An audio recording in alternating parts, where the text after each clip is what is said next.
owners are going to get microphones. We are coded. Season 5. Episode 3. High Sparrow. Door the Shell. Happy holidays.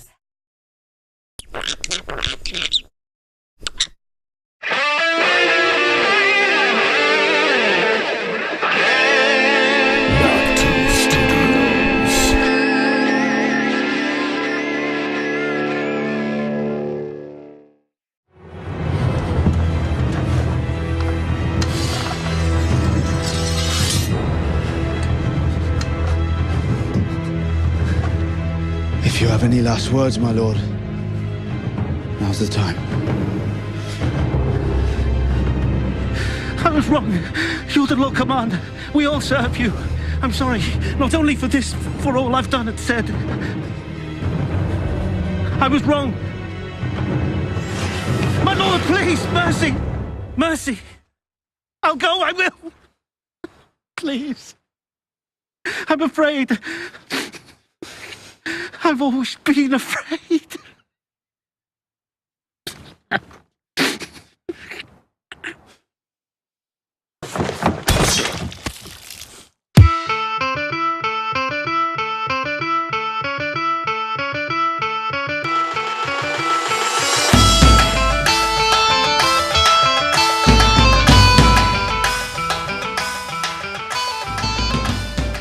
Well met, Khaleesi impersonating whores and dowager queens, and welcome to Game of Microphones. I'm Lord Sterling, Sir Duncan, the Shadowcaster. And I'm Lady Rachel of House Fox, Breaker of Christmas Ornaments. And this is episode 85.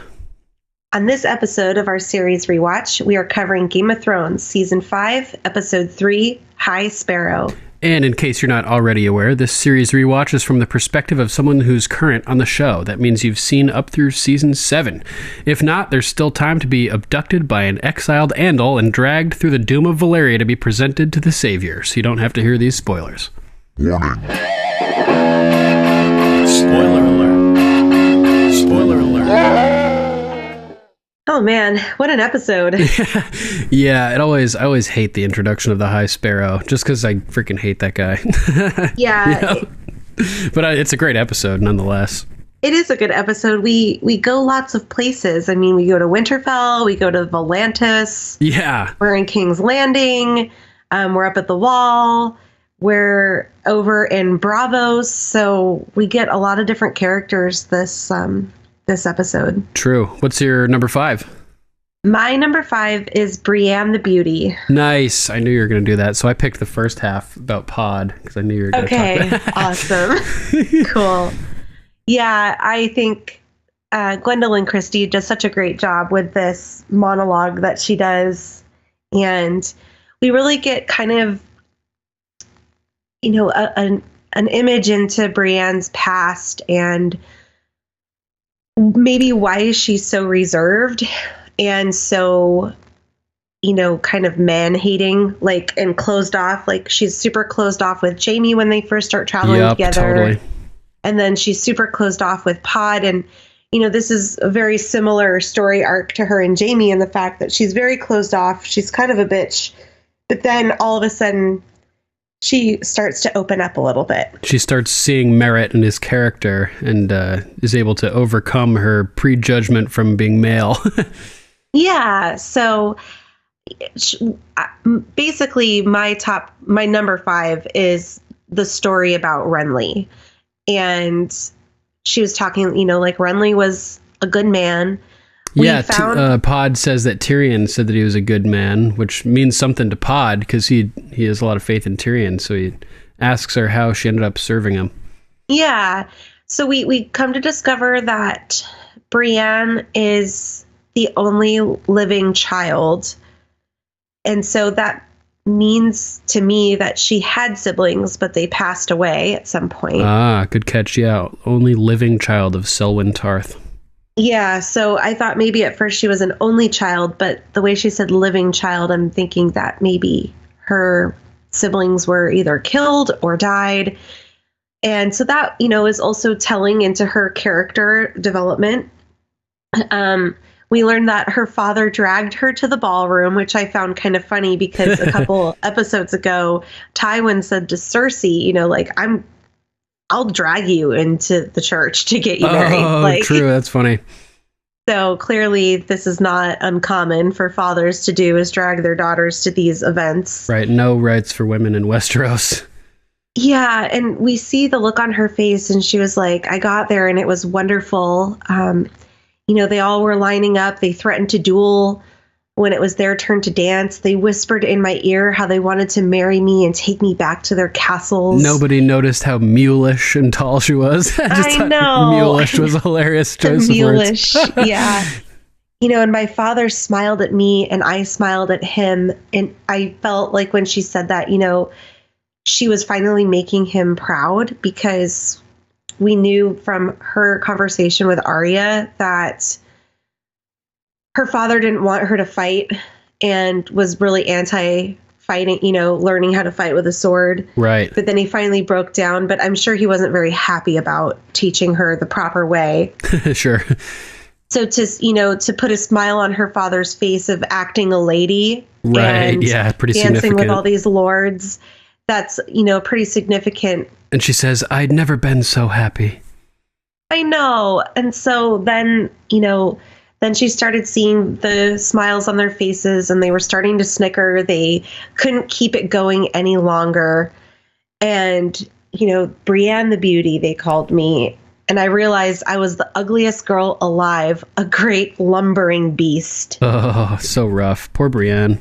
I know. And it's just like basically being bullied. And it's at a young age, it's so difficult to get over something like that and not have a chip on your shoulder. Right. Especially when it comes to things revolving around like self-image and self-consciousness, Exactly.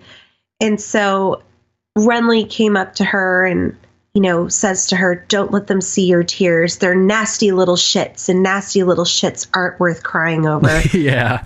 And I love that he says that.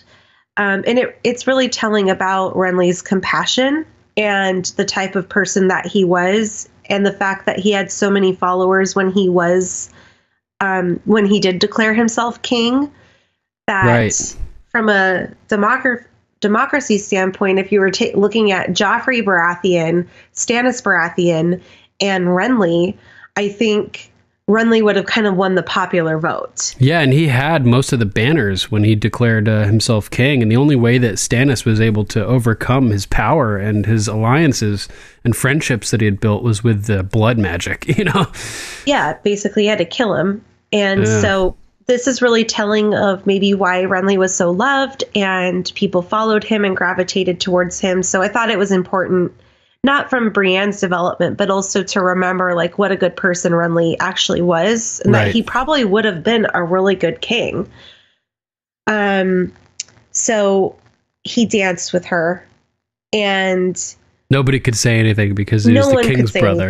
Yep. Yeah, which I thought was awesome. And then Pod, he's like, well, wasn't he? Yeah. Yes, Pod, he liked men. I'm not an idiot. He didn't love me. He didn't want me. He danced with me because he was kind and didn't want to see me hurt. He saved me from being a joke. From that day until his last day. I couldn't save him in return. Oh, so brutal. And her last line, nothing is more hateful than failing to protect the one you love. Yeah, so brutal, man. And Baelish had said last episode that her loyalty came free of charge, but that's not the case. Renly earned her loyalty by sticking up for her. Absolutely. Yeah, that was another little bullet point that I had was we see Brienne kind of flip from person to first person to serve and follow, but Renly was truly the person that she wanted to support and follow. And it wasn't free of charge, but at the same time, she can't be bought. You know what I mean? Which is interesting. Yeah, it's a interesting dynamic because people write her off as being bought. Like the Hound wrote her off. Lannister like the Lannisters. Gold all my life. Yeah. Yep. So, but really we come to learn that Brienne is loyal and not easily bought or easily influenced.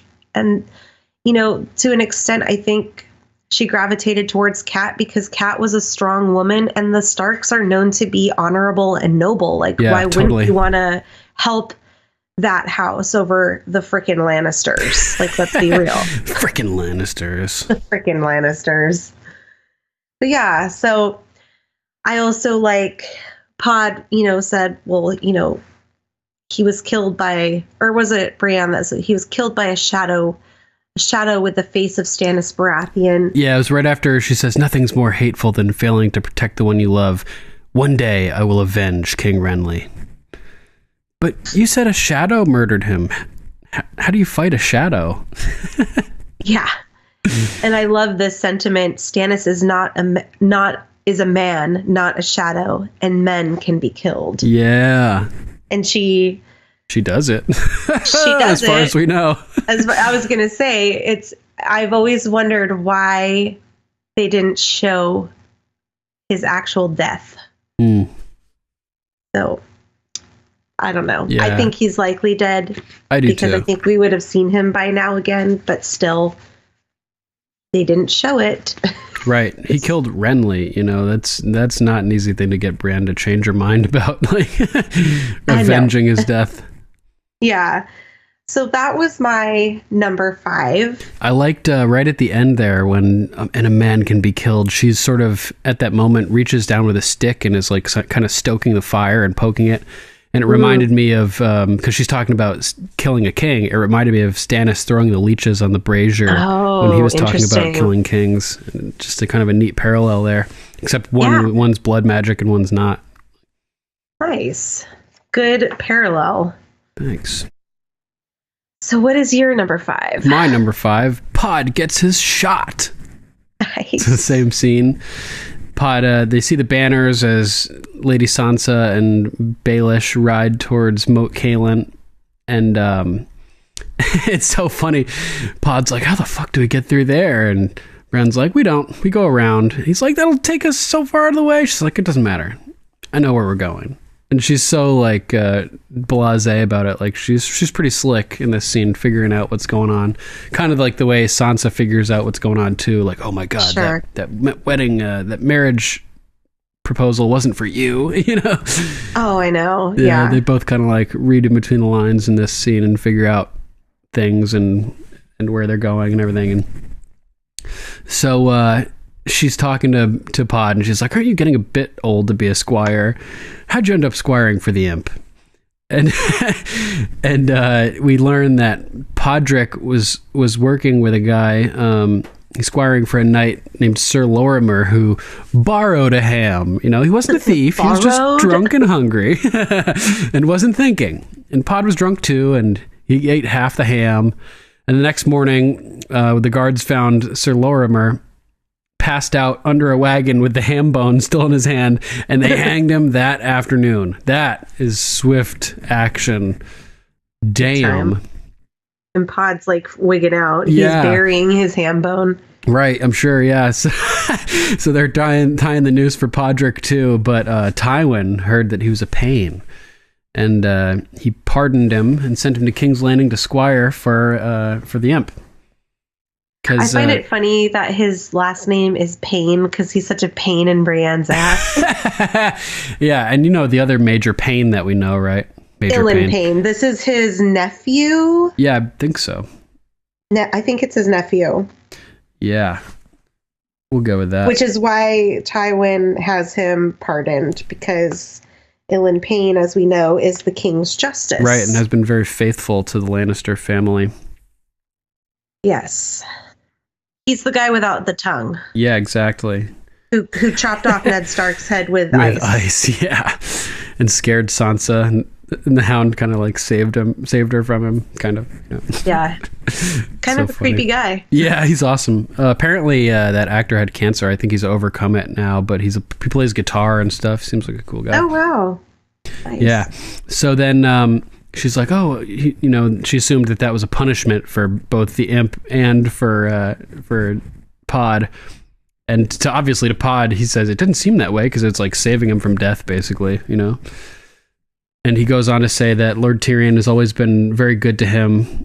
And that sort of hits Brienne, and she's like, yes, all your lords have been very kind to you, all except me. And she apologizes. She says, sorry you have to squire for such a nasty person. And she starts walking away. And what Pod says next stops her dead in her tracks. He says, I'm not sorry. You're the best fighter I've ever seen. You beat the Hound, and she stops, and you can really see takes her aback. Yeah, her gears are turning. She's like, whoa. And that's means a lot to, he's been around Jaime Lannister, he's been around all these players in King's Landing and everything like that, Bronn, so for him to say this about Brienne, it means something to her. And I mean, she fought Jaime, so she knows that she can fight Jaime, at least when he's weakened. She beat the Hound in his weakened state, like I mentioned. But it's an impressive thing. These are formidable knights that are foes that she's legendary going knights toe to toe with. And while they may be, a bit handicapped, to even keep up with them fighting, even with their handicap, it's pretty impressive. Right, yeah, and I'm definitely not trying to downplay Brienne's talent at all. She's, a beast. She's descended from Sir Duncan, so of course I'm gonna rep Brienne. You guys are related? Shh. So Pod goes on and says, I'm proud to be your squire. And she sort of realizes in that moment how lucky they are to have each other. He's got something that she appreciates, which is loyalty.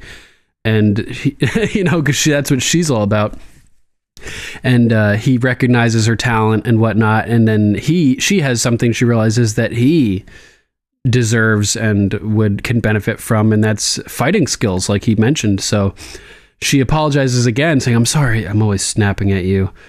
And he in such a servile manner says, well, if you didn't snap at me, I wouldn't learn anything. And then she drops the bomb. You want to be a knight, Pod? Yes.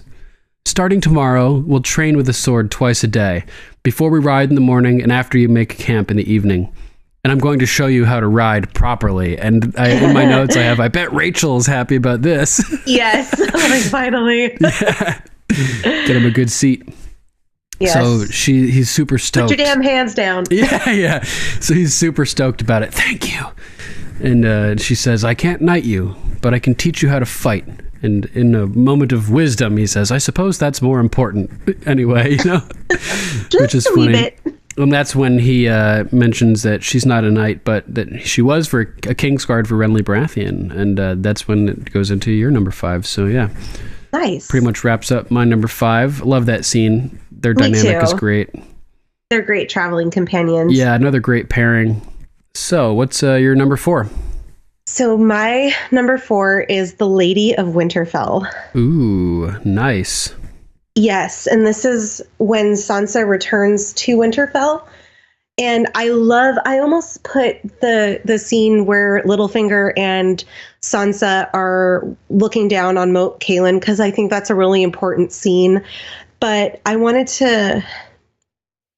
felt like after I saw her interaction with Roose Bolton, I felt like this was a stronger number 4. It's a shorter number 4, but it's really, really telling on how well Sansa is learning how to play this game. Yeah, seriously. So we see I hope you can't hear Dave in there.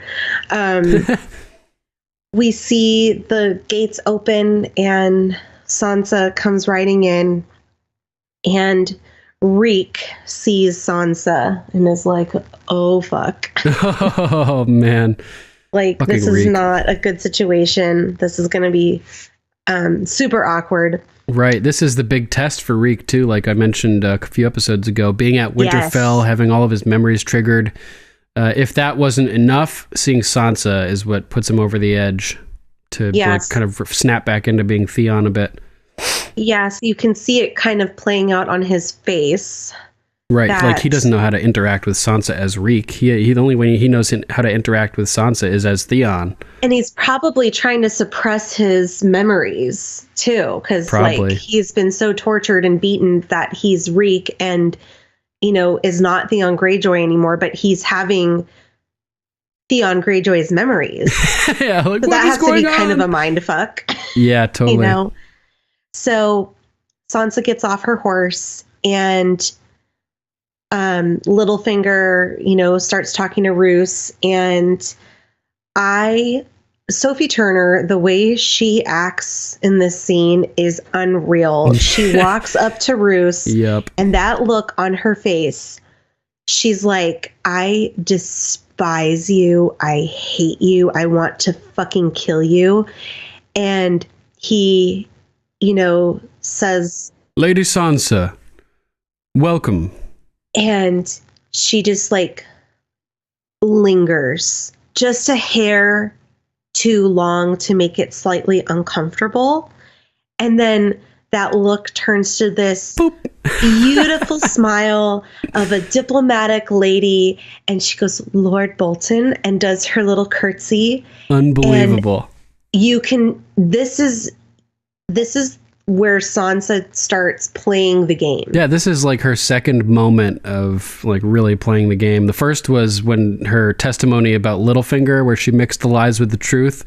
And then this is just like full on acting. Like, holy shit. We know that Sansa is very good at being diplomatic and playing the role of the lady. We see this when she's down in King's Landing with Tyrion, and Tyrion says to her, we can like stop this marriage to you and Joffrey. And she goes, I am loyal to my beloved Joffrey. He is my king, and keeps walking. He goes, Lady Sansa, you may survive us yet. Right. So we know that she's learned this at a young age, but she was pretty miserable looking when she said that line to Tyrion. Right. She's looking at her brother's killer in this scene and like acts like nothing ever happened between the Starks and the Boltons. Yeah, it's amazing. I have Sansa somehow manages not to freak out. Impressive. Written down in my notes. I just think she's so well groomed. She's just groomed to be a lady. And then Roose introduces Ramsay, may I introduce my son Ramsay? And she actually smiles really honestly at Ramsay. Oh, you think so? Nice. I do, because I don't think she has a clue what a crazy sadist he is at all. I don't think she has the slightest clue. So, and he smiles at her, and for like half a second, he seems like a fairly decent person. I mean, he kisses her hand, she smiles, they exchange pleasantries. Yeah, this is a psychopath mimicking human traits.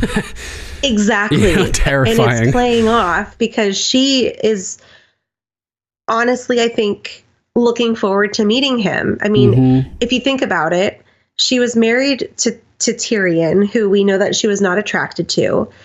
Ramsay, if you don't know Ramsay as a character, is a decent looking guy. He is smiling at her. He's kissing her hand.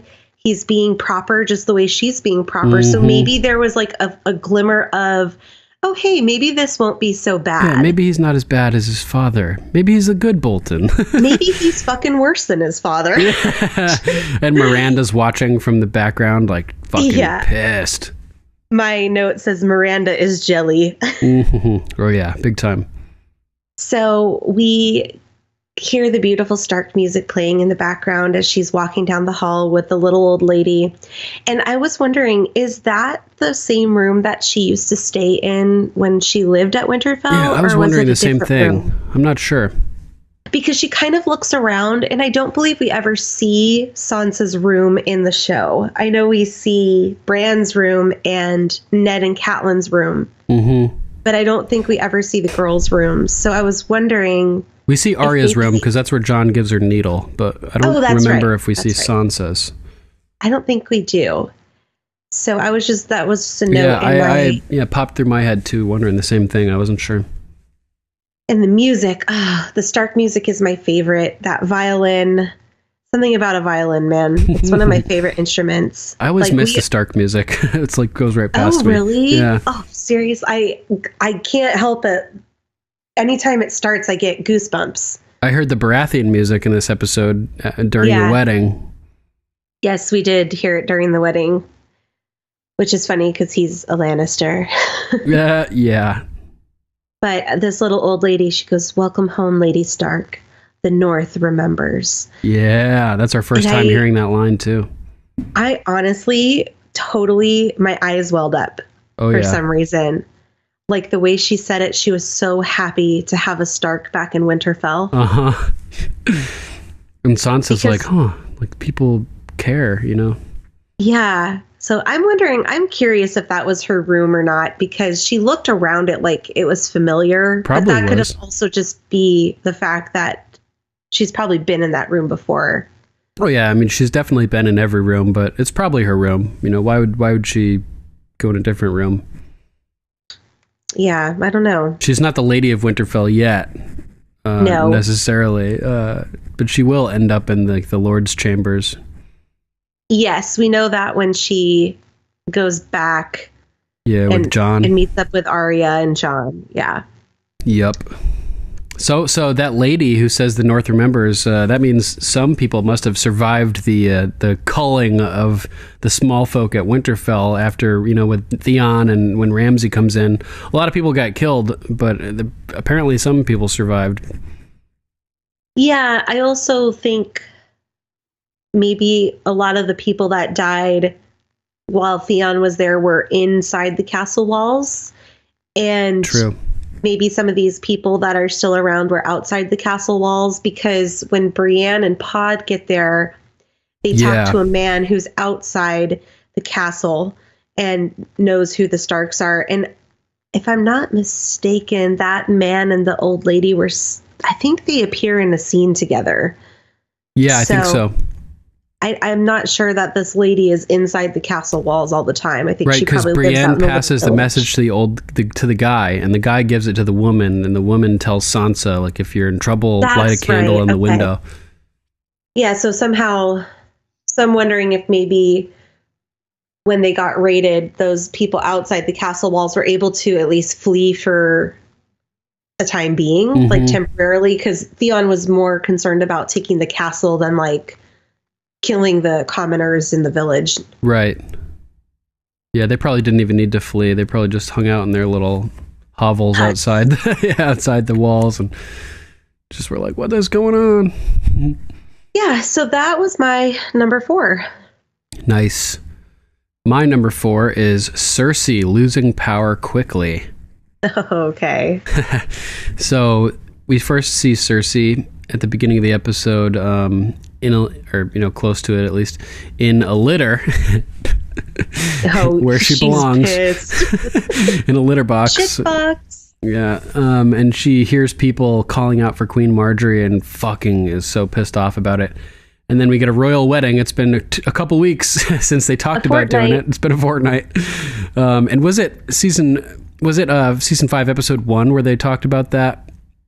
Yes. No, it couldn't have been because it was the Tywin season died. finale. Tywin died in the end of last season. I thought it would be funny if it was like 2 weeks after that episode aired when the royal wedding actually took place. Like it would actually be a fortnight in between the episodes, but no, unfortunately. Yeah, that would have been funny. So we get Tommen and Marjorie getting married. I am his and he is mine. I am hers and she is mine from this day until the end of my days. And they kiss. And then as they separate, the camera changes from being focused on the kiss to being focused on Cersei in the background. Yes, I have this in my notes too. Yeah, and she looks so fucking pissed. He's mad. And that's when the Baratheon theme comes on. Dun dun dun dun dun dun dun dun dun dun dun dun dun dun. And I love that song. And then it cuts to Tommen breathing heavily from consummating his marriage 4 or 5 times with Marjorie, and he doesn't get it, like what the little intricacies yet. He's like, did I hurt you? And she's like, no, you were lovely. It all happened so fast. Of course, which is a funny line.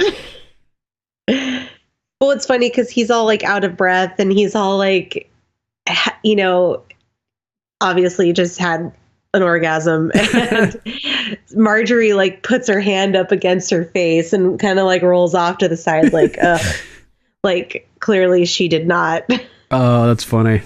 Because then he was like, yeah, that was quick. And she goes, yes, yeah, it was. That was too like, quick for me. No. That's hilarious. So I thought that was kind of funny. Totally. So they go on and... this is all he wants to do. Right. Yeah, that was a funny moment. This is all I want to do forever. Every day, all day. And she goes, wouldn't that be glorious? And I think that she is saying this to throw Tommen off, because I think in reality she's like, I don't want to do this all day because I'm not getting any of like the good stuff. Right. Maybe if it lasted all day, maybe she would get the good stuff, Maybe. Eventually. As long as it wasn't like 2-minute bursts all day. Which it probably is at this point because he can't control himself. Hilarious. So he's ready to go at it again, and she's like, shouldn't we rest a little while, catch our breaths, there's no rush, is there? And he's like, I guess not, shut down, boom. Which is funny, and he's like saying to himself, King Tommen, first of his name, it still sounds so strange to me. Does Queen Marjorie sound strange to you? And she's like, so strange. But obviously that's bullshit, because she was Queen Marjorie. This is her third time being Queen Marjorie. Yes. And that's her like whole goal. It just shows how naive Tommen is. And she says, husband, wife.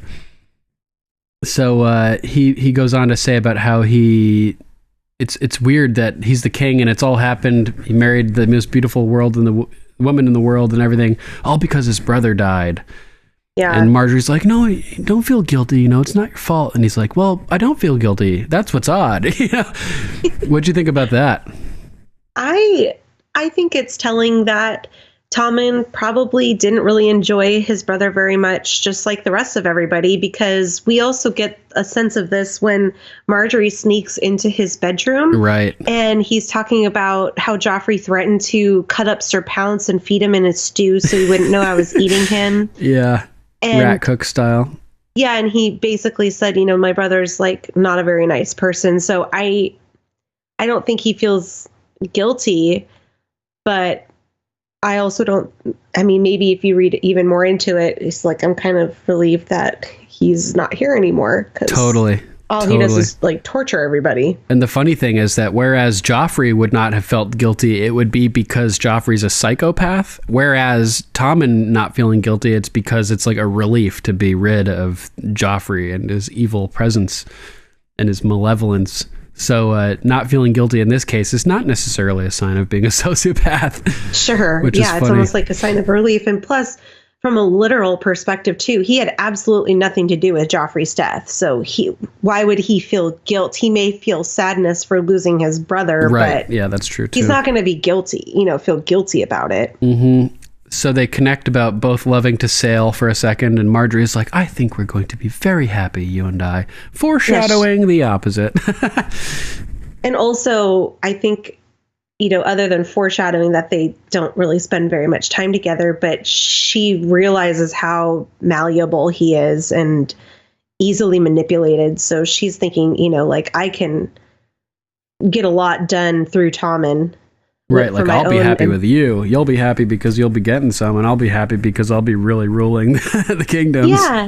And then on the flip side, too, I think she will be really happy with him because she was facing a lifetime with Joffrey. Yeah. Totally. And now she's facing a lifetime. I know we know that it's a short lifetime now, but in this moment, she's facing a lifetime with a really nice young man. A sweet little guy. He's sweet. And who probably is the only person to deserve the Iron Throne in 100 years, they said? Yes. Someone said that? Yes. Cersei said that. No, Marjorie said that to Cersei. Right, when he was getting coronated, I think. Yes. So, speaking of manipulating Tommen, she wastes no time in starting to do so as she starts to plant seeds of moving Cersei out of King's Landing back to Does Casterly your mother Rock. like it here? Right. The capital's not for everyone, I suppose. So she also subliminally makes him want to send her away by talking about her as if she's like more powerful than him by saying a lioness guarding her cub. And he's like, wait, but I'm a man now, like she's not guarding me anymore type thing. So she's working him from all these different psychological angles. Guarding her cub. Yeah. It's so wonderful to have her watching over you. And he's like, fuck, I don't want to be seen like a little kid. But I'm a man now. Yeah. You'll always be her baby boy. I suppose, so she's just planting all these seeds. Get rid of her. Be a man, don't be. And I love when mother. Marjorie goes, I adore her. Yeah, so funny. Just totally covering up her hatred. Yeah, her hatred and her ambitions and like her real motives with like a sugar coating. Yes, which is great. So she's always been so generous with me, so kind, and the horrors she's had to endure. It's so wonderful. It's no wonder she's so protective of her. She'll never let you out of her sight, and that just makes him want to like get out of her sight, basically. Yeah. So then it cuts to Cersei, and she's sowing seeds of doubt and everything with him too. You look very much in love. The first days of marriage are often so blissful, meaning like it'll get worse, And she's certainly very pretty, isn't she? Like a doll. She smiles a lot. Do you think she's intelligent? I can't quite tell. So I just trying to like make him think, oh, the marriage is gonna, not be great eventually once the initial, happiness wears off. I don't think she's smart anyway, so she's sowing seeds of doubt of like her worthiness and everything. I find it interesting, too, because Cersei's sentiment to Tywin was that Marjorie was going to dig her claws in and Tywin was going to dig his claws in and they were going to rip them apart. But again, Cersei being kind of the self-fulfilling prophecy of like fucking up her kids, she's digging her claws into her own son, planting seeds of doubt. And Marjorie is planting seeds of doubt. So in kind of a reality, it's Cersei and Marjorie that are kind of ripping Tommen apart. Exactly. I have that in my notes next too sorry. as well. Sorry No, about like that. you said it better than I was going to. So perfect. It's awesome. Yeah, I picked up on that parallel or that kind of that angle as well, that instead of Tywin and Marjorie digging their claws in, now that Tywin's gone, it's Cersei and Marjorie digging their claws in, and she's doing just what she was mad at them for doing. Exactly. Which is hilarious. So that Tommen goes on to ask her if she misses Casterly Rock and saying, that's where you grew up. That's your real home. And she's like, why are we speaking of Casterly Rock? This is my real home now, where my family lives. She says she doesn't have anything. There's nothing for her at Casterly Rock anymore. And he's like, I want you to be happy, Mother. I know. And she's like, I know. He's like, but wouldn't you be happier in Casterly Rock? And it sort of just shows Cersei, and she's like, God like, damn it. Everything is failing. And then it cuts to Marjorie talking about how 4 or 5 times, they had sex consummating the marriage. And surely 4 times is enough. Are you trying to set a new record? Well, what is the record? I'm sure we can break it. And then Cersei walks in and she calls her mother, which is hilarious. And Cersei's paying compliments. Don't you look lovely? Marriage agrees with you.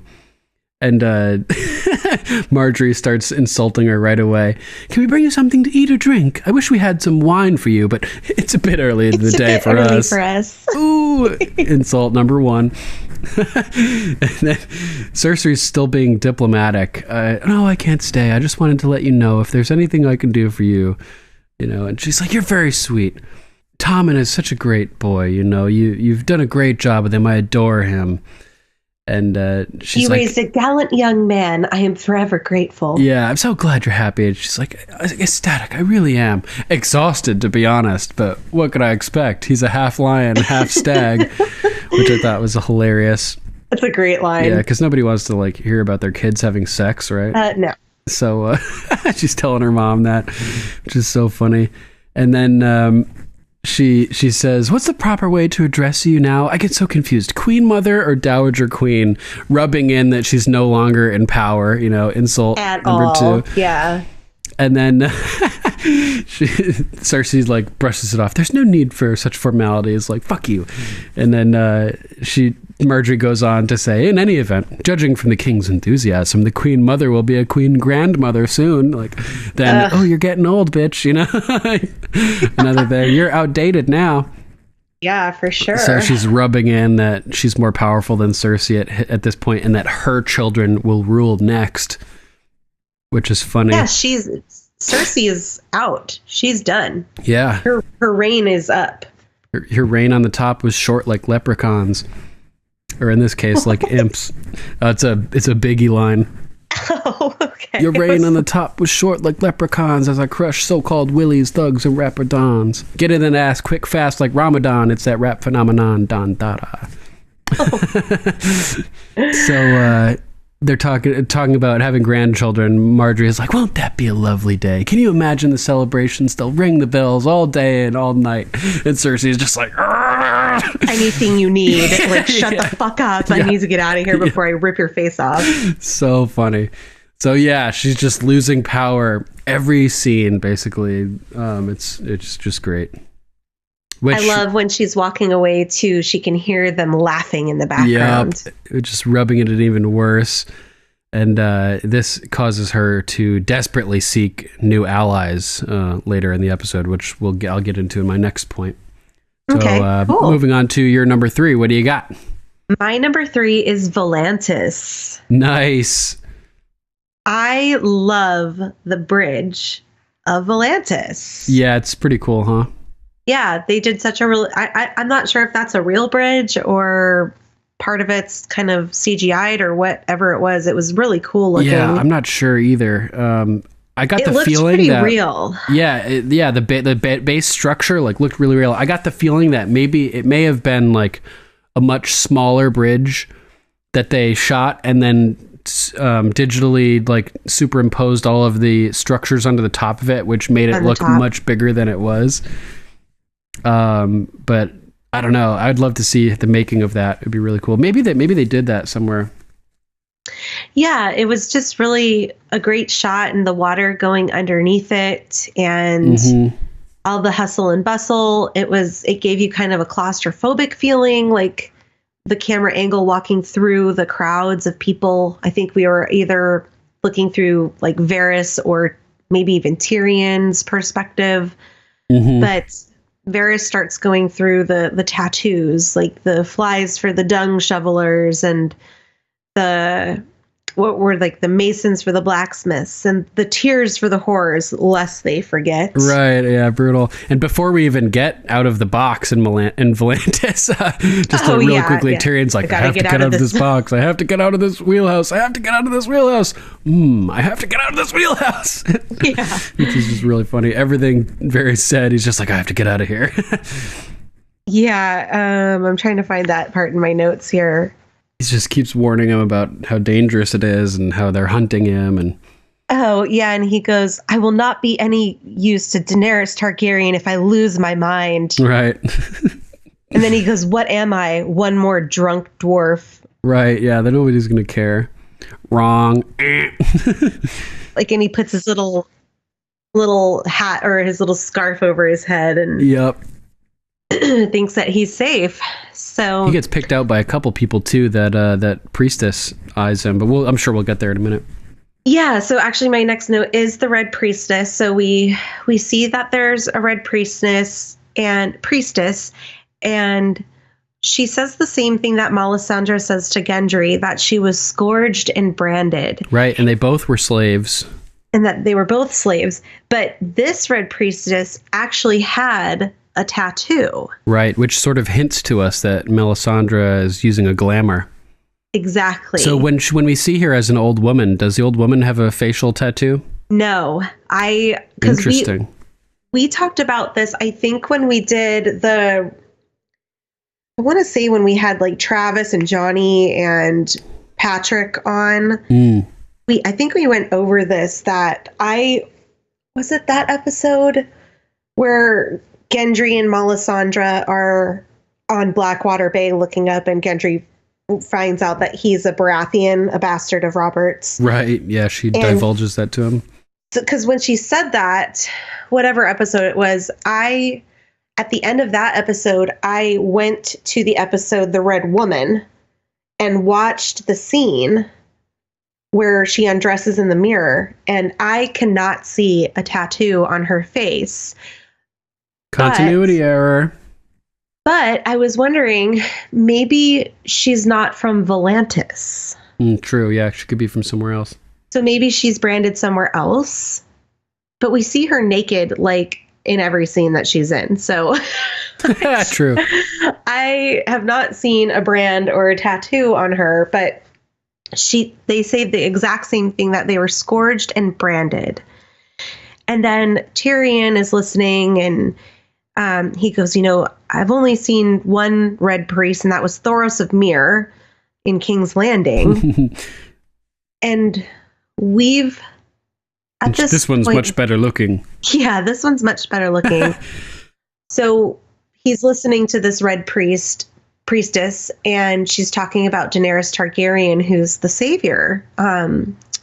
And he looks over at Varys. He goes, "You didn't tell me we're going to meet the chosen one," or something like that. And I thought that was really funny. We're going to meet the savior. You should have told me. Who doesn't want to meet the savior? There is a great moment, though, when she says, like, "He has sent you a savior. From the fire she was born to remake the world. The Dragon Queen." And I was like, oh, I got chills, Oh, yeah. Big time. So she continues to talk, and then she looks up. Right. And she focuses in on Tyrion. And Tyrion, you can say, instantly gets uncomfortable. He's like, oh, fuck. Like, why is she looking at me? Yeah, it's crazy. It's like she doesn't see him, she like senses him, and her face turns to him before her eyes do, almost. It's like she's being like guided to look to him by like a sixth sense. And then finally she's like turns her eyes and locks in on him knowingly and just stands there facing him, staring, and it's super creepy. Do you think maybe it's because he could quite possibly be a Targaryen himself? I don't even know. I have no idea. Maybe she like had a vision or something. Well, the reason I say that is because Melisandre does the same thing to Jon. And we know Jon's a Targaryen. Oh, with like king's blood type thing, like they can sense it. Exactly. Melisandre, she, narrows in on Jon. Like, very she knows interesting. Very interesting. There's something with that. And then, obviously the red priest and priestess are, spreading the word of Daenerys Targaryen. And then in this scene, she's focusing on Tyrion, who there's theories out there that he could be a Targaryen. So I got the vibe that maybe she was picking up, maybe she didn't know that's a Targaryen right there, but maybe she picked up that same vibe, like there's something special about him. Mm-hmm. Yeah. Because the only other two people to touch a dragon in the series, other than Dany, is Jon and Tyrion. Right. So it was just something that I thought maybe she's picking up a vibe. She's sensing king's blood or royal blood. Yep. And in the books, Brown Ben Plum has a drop of dragon's blood too. And the dragons kind of like him because of it. Oh, how funny. Yeah, you'll get there. It's funny. So then Tyrion's like, oh, fuck, let's get out of here. Let's go find a brothel. Yeah. Yeah, of course.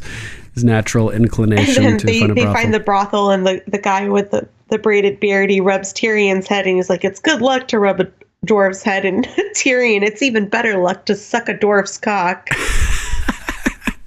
One of the best lines of the show right there. I know. It's so funny. So amazing. Now we're in the brothel, and we see the mother of dragons. With her booty hanging out.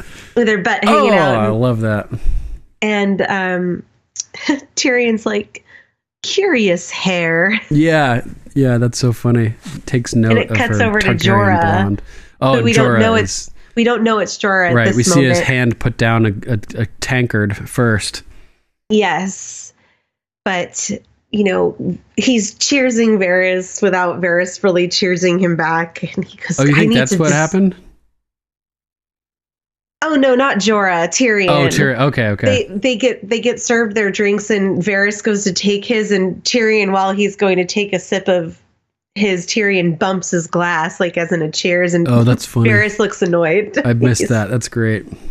But then, Varys is like, you can't go far, and Tyrion goes, I need to speak to someone with hair. Oh yeah. Before that though, there's some other funny stuff. We some patrons of the whorehouse see the Mother of Dragons, and the Mother of Dragons, and Varys is like, or Tyrion says, oh, it appears you're not the only Targaryen supporter, to Varys. And then we hear them in the background saying, we were just heading east to see you. I've got a dragon for you. How much to make him spit fire?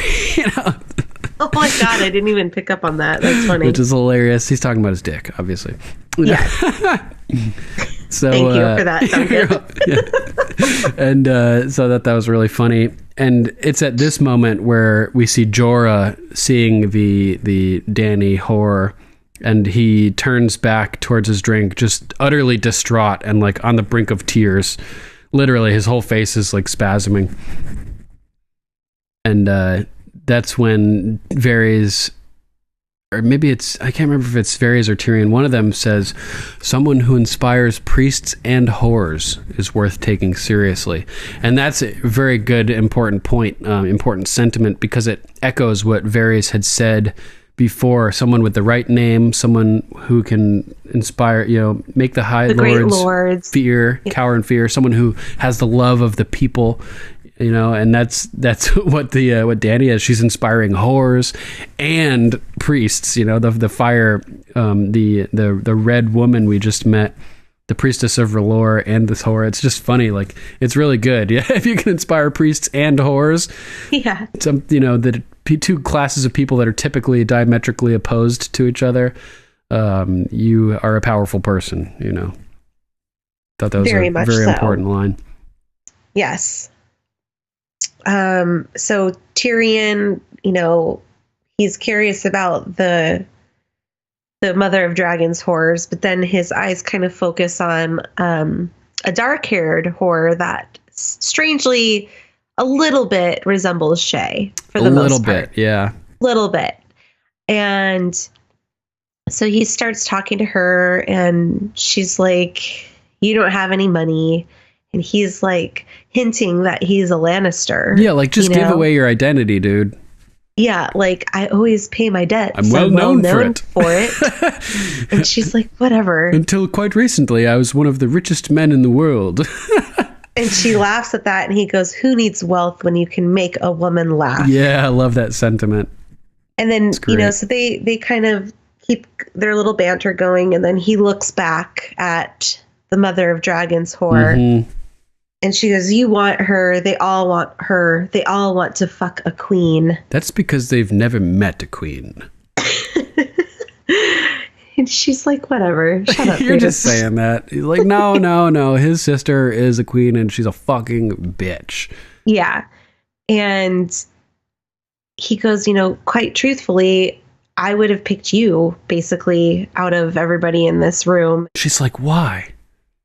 Because you have a skeptical mind. Love that line.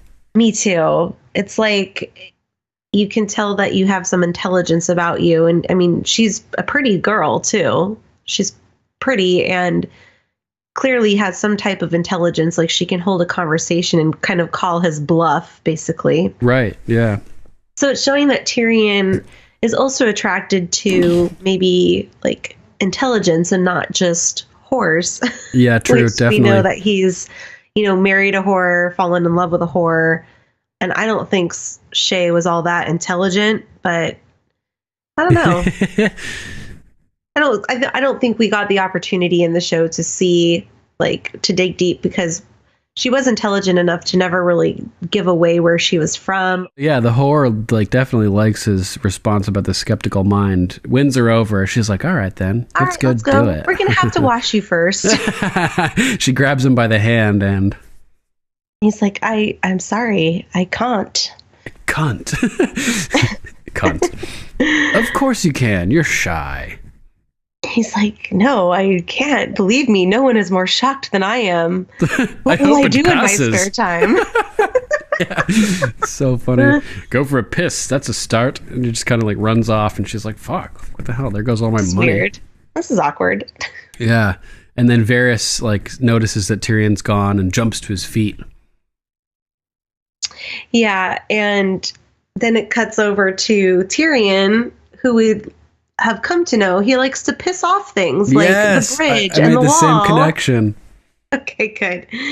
I thought that was funny. Yeah. It's the same sentiment. He wants to piss off the wall. He wants to piss off the bridge in Volantis. Yeah. And then Jorah sneaks up behind him. Yep. He thinks it's Varys at first. He's like, hold on, Yeah, just, I'm no almost need done. to worry. I was just taking a piss. Oh, I thought you were someone else. Show's almost over. Show's almost over. That was a good line. And then, obviously he gets wrapped in some rope and gets a gag put in his mouth. And, he's like, I'm taking you to the queen. Yep.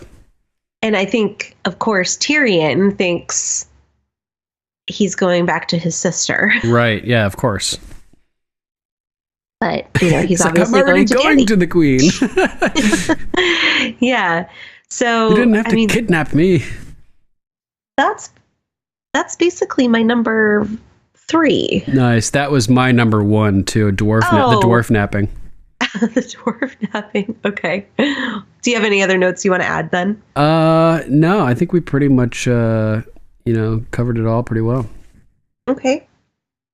Nice. So what is your number 3? My number 3 is stupidity in desperation. Oh, okay. Which is basically just talking about Cersei looking for new allies in all the worst possible places. Okay. Which is the High Sparrow. Yes. So the High Septon is at Littlefinger's brothel, surrounded by scantily clad women representing the 7 gods. Is that Oliver dressed as the father? Yeah, exactly. Okay. This is inherently blasphemous, I feel. And Oliver is playing the role. You have served us well, my son. Thank you, father. He says, signifying that he's playing the father. Which of the 7 will you worship today? The maiden. Always the maiden. And the stranger. And kinky. 2 is extra. Yeah, and he's like, yes, I know, obviously 2's extra. It's just kind of funny. And that made me laugh. And then they're getting it set up and the doors bust open. And Oliver's like, what are you doing? This establishment belongs to Lord Peter Baelish. You can't... As they imp slap him, basically. Imp slap. And the sparrows are like, you have profaned our faith, the faith of our fathers and forefathers. And they don't give a fuck when he says he's the High Septon. They cut him off, and you're a sinner, and you shall be punished. And then it cuts to his shame walk, basically. Yes, the walk of shame. Getting paraded naked through the streets and beaten, foreshadowing Cersei's shame they're walk. Whispering sinner to him and not shame. Right. Which I totally. made a note Everybody's of. like, sinner, sinner, sinner. They're whacking his hands away from covering up his dick. Yeah. That's great. Pretty brutal. Foreshadowing Cersei's shame walk. This is like the little mini version that we get before we get the big one. For sure. And God, she's so stupid. So he shows up to meet in front of to appear in front of Cersei, Pycelle, and Qyburn, and he's like obviously not stoked about it. It's got to be really embarrassing for him. He's like, Your Grace, Grand Maester, Lord Tyrell. It doesn't matter. Which I just thought was so funny. Is I don't know what to say. Yeah, and someone says, "Yeah, it doesn't matter." That's Qyburn. He says it doesn't matter because he's trying to figure out his name because he's never seen him in the small council that's before. That's what he was saying. I thought he was saying like, I don't really know what to say right now about this situation. No, he was going around saying all their names, and then he got to Qyburn and was like, and Qyburn's like, it doesn't matter. That's funny. So I misunderstood that, and it's less funny the way that it really is written, unfortunately. I thought he was saying like I don't really know how to explain I don't know this. what to say. Yeah. But yeah, it's still kind of funny. Doesn't matter that he's like what my name is. I'm just the master of whispers. Almost better that way, probably. Yeah, as long as you just know don't to fuck with me, that's all you need to know about me. So he goes on to say that he was assaulted by this people calling themselves sparrows, and this is the first we hear of them. They humiliated me. They beat me. They left me naked and bleeding on the cobblestones. I'm lucky to be alive. I love how he says cobblestones. Yeah. And someone says, I heard this assault began in Littlefinger's brothel. Hi, Septon, this is a rather shocking thing to hear. I tend to both the highest born and the lowliest among us. Even prostitutes may earn the mercy of the mother. So you were ministering to the needs of these devout prostitutes? Which is funny considering we just heard someone who can, speak to both prostitutes and priests is someone worth listening to. So this is kind of, making a nod to how these are not two people that are typically in each other's company, prostitutes and priests, devout prostitutes. Yeah, also the Red Priestess that we see in this episode, it was a prostitute. Was a whore, right. And now is a priestess. So. Wow, very interesting. Yeah, lots of juxtaposition of whores and priests in this episode.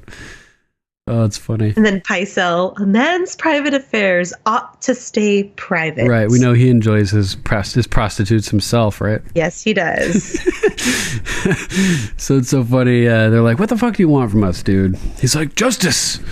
I want you to protect our faith by arresting these criminals and throwing them in the black cells. And I ask that you execute their leader, this so-called High Sparrow. He's a threat to everything we hold sacred. And Cersei cuts him off and says, and where do I find this man, the High Sparrow? And she just doesn't have any idea what a threat he is, basically. She goes to see him, and Sir Meryn is like, I don't think this is a good idea, Your Grace, foreshadowing that, yeah, it's a really fucking bad idea, Cersei.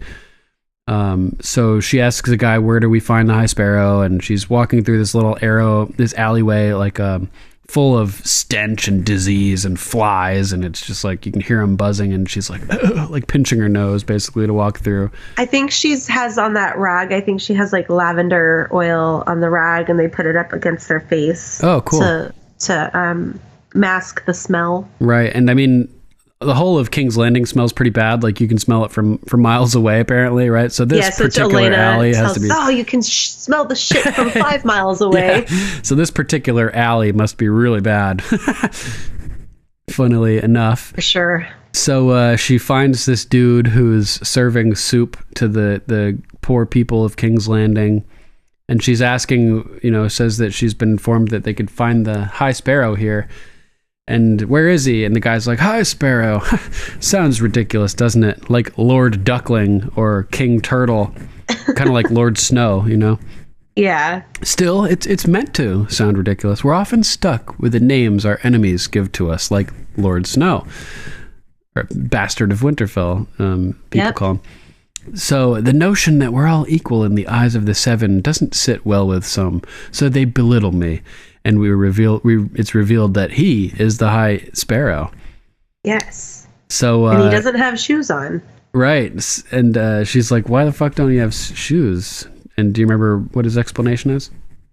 I gave them away to someone who needed them more.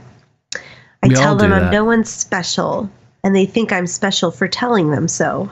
And Cersei seems like kind of impressed by him almost, because she's like, perhaps they're right, She seems strangely taken by the High Sparrow. I'm like, she's so dumb. This guy's a lunatic. Yeah, he's freaking fanatic. And we can tell that in this moment, as she's like kind of schmoozing with him a little, it's like she's really fucking desperate to find new allies who may be in positions of power. Like, oh, if they could take down the High Sparrow in this fashion. Whoops, High Septon. Maybe he's a force to be reckoned with. So she's trying to cozy up to him, get on his good side, and she's trying to play both sides of the coin here. Like she's talking about how the High Septon is she doesn't agree with the way that he behaves and things like that. hypocrisy is a boil, lancing a boil is never pleasant. Right. Yeah, it's so funny. Yeah, she's basically, he assumes that she's come to arrest him for the incident with the High Sparrow. And she says it's pretty, it was a pretty unacceptable way to treat the chosen representative of the gods in this world, isn't it? And he's like, well, hypocrisy is a boil, and lancing a boil is never pleasant. But yeah, they could have been more careful with the blade, I guess. And she divulges that the High Septon came to see her today and doesn't want her to arrest him. He wants her to execute him. And in a diplomatic manner, he's like, I wouldn't presume to know your thoughts on the matter. And I'm like, damn, this guy is slippery as fuck. Yeah, very slippery slimy. as fuck. And she says that she is aligning with him on this, that the High Septon's behavior was corrosive, as was his attitude. And having a man like that reside in the Sept eats away at the faith from the inside. So he now resides in the Red Keep dungeons instead. She jailed him. Which is kind of funny because this whole thing can be viewed through the lens of her living inside the Red Keep, having like a shitty person be the queen and manipulating the strings, like the scene, pulling the strings behind the scenes of the Red Keep, eats away at the reputation of the crown, you could say, from the inside. Yeah, absolutely. And also, I mean, being incestuous with her brother. Right.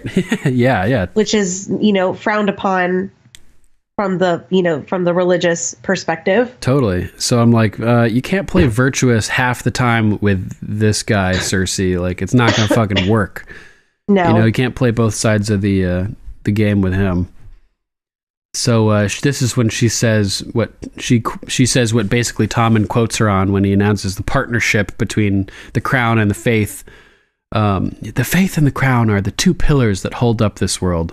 One collapses, so does the other. We must do everything necessary to protect one another. And I'm like, fuck, this is so dumb. Like, you're just setting yourself up, like, right, for destruction.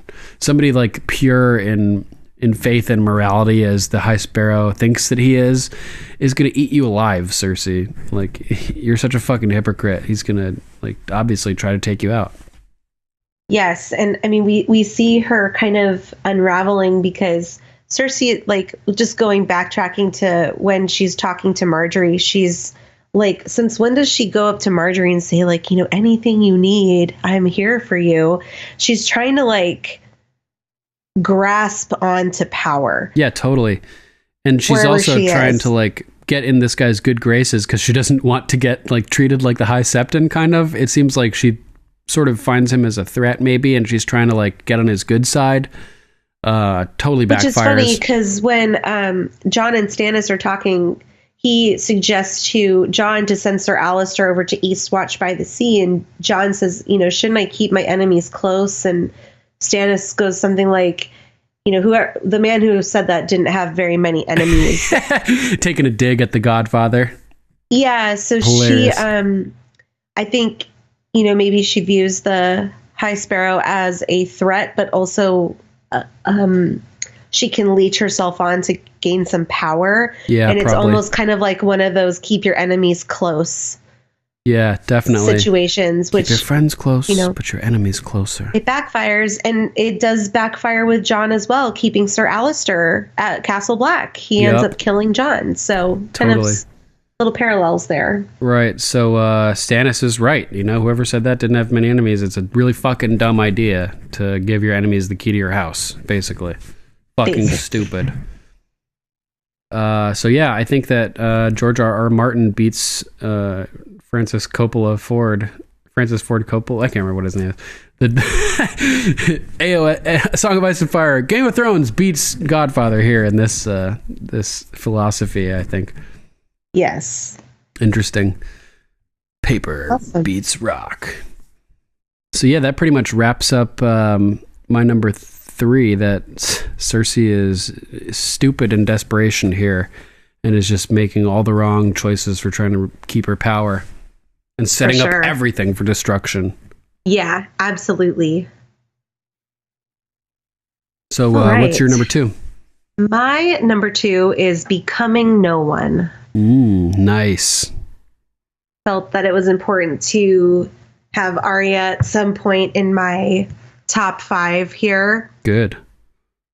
So we see Arya, she's asleep, and the waif comes in and starts wanting to kind of, she clearly doesn't like Arya, and she goes, "You walk in here with a coin you never earned, whose value you don't respect." And I thought that was a very interesting line, though, because we learn here that most people that have those iron coins have earned them. And Jaqen H'ghar gave it to Arya. So she didn't earn it. It was given to her, whose value you don't respect. Well, I think Arya respects it to a certain point. As Arya far as, let Jaqen out of that fucking cage. She earned that thing. Oh, that's true. That is true. The waif just doesn't know what she's talking about. Yeah, or doesn't know that she actually did earn it. Right. Arya saved the life of a faceless man, which is like that's right. I actually crazy. Totally forgot about that. Jaqen H'ghar was in that with Rorge was it? Yeah, Rorge and Biter. And Biter, yeah. Whose value you don't respect. Well, this girl just has a bug up her ass. Yeah, and Arya doesn't. How can she respect it if she doesn't even understand it? You know what I mean? She doesn't even know what the fuck is going on.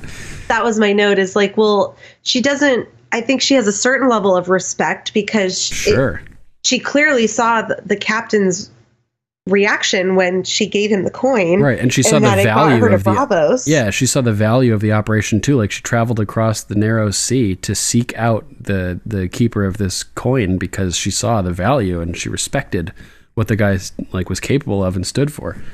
Yeah, but I mean, to the waif's point, I don't think Arya respects it to the level that a true faceless man respects it. Sure. So who are you? And she's like, "What?" And I love the way Maisie Williams says "what" in that scene. She's like, "What are you talking about?" And then who are you? And then Arya clues in. She goes, "No one," and whack. Cunt. Another houndism. Yes. Right? That's like totally second episode in a row that she's emulating the Hound. Yeah. A lie. A sad little lie. Sad little lie. And she whacks her again. And, Arya's like, "If you do that again, you're going to be sorry because I have needle tucked away under my bed here." And she goes to grab she goes, for "Who it. are you? You're about to find out." And she grabs needle. Oh, I love her. And then Jaqen H'ghar comes in and basically stops this nonsense. Yep. And, a girl is not ready. And she goes, "I am ready." And he goes, "How is it that no one came to be surrounded by Arya Stark's things?" Because he goes through all of, Arya Stark's clothes, Arya Stark's silver, Arya Stark's sword. This is a good point to Arya. Right, like it looks like you're Arya Stark. Pretty sure you're Arya Stark. You are saying that you're nobody, but you're sitting here with all of Arya Stark's shit around you. So clearly you're Arya Stark. Right. And that's when it sort of hits Arya that, I have to get rid of everything. Like shed. I actually have to become nobody. I have to give away my identity, essentially. Yeah, I have to shed my my identity. So the next scene with her is what I kind of dubbed as actually starting the process of becoming no one. So she has her clothes and she's wrapping it around a rock. She doesn't really hesitate too much to throw her clothes in the water. Mm-hmm. She watches them sink. She hesitates a little to throw the silver down into the water. Fuck yeah. She hesitates even longer with the iron coin because she's flipping it because she used to flip it as she was saying her list of people. Oh, right. But that's Arya's list. She has to abandon the list too. Yep. So I felt like throwing the coin into the water was throwing away her list. Good call. I like that. So she hesitates even longer, and then the Stark music cues in. And that's when she pulls out the sword. Yeah. And her acting in this, it was so amazing. Her eyes welling up. She has the prettiest, biggest little brown eyes you could ever ask for, and awesome eyebrows, and they're just welling with tears. I mean, they are full of tears. And Hits me every time, man. It's a powerful moment. I know. I get welled up just watching it because she's remembering, her and Jon have a really special bond. I know that it goes way more in depth in the books about their bond, like mussing up her hair and calling her little sister. Yep. And Jon gave her the sword. I think it's also... she can't get rid of it. She can't do that. No, and it harkens back to, what was it, what's the episode? I think it's season 4, episode 1, where they melt ice. Two swords, yeah. Two swords, yeah. And we lose the Stark sword at the very beginning, but at the end of that episode, we found Needle, so another Stark sword comes back into play. Right. So it kind of harkened a little bit back to me to that episode of finding Needle again. She's already lost it once, and so she can't get rid of it. She just can't bring herself to do it. She's and crying so she hides as she holds it, Yeah. And she hides it, and this foreshadows how she can never truly become no one.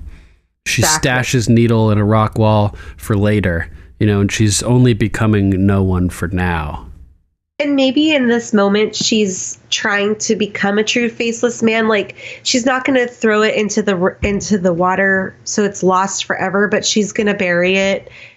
So it's like she's letting it go, but she also knows that it's safe, if that makes sense. Yeah, she's got a backup. It's like it's there if she needs it. It's kind of like she's like sort of putting on the face of no one, like almost pretending to be no one. Like in the Game of Faces, for instance, like it's all lies, right? No one for her is almost a lie itself.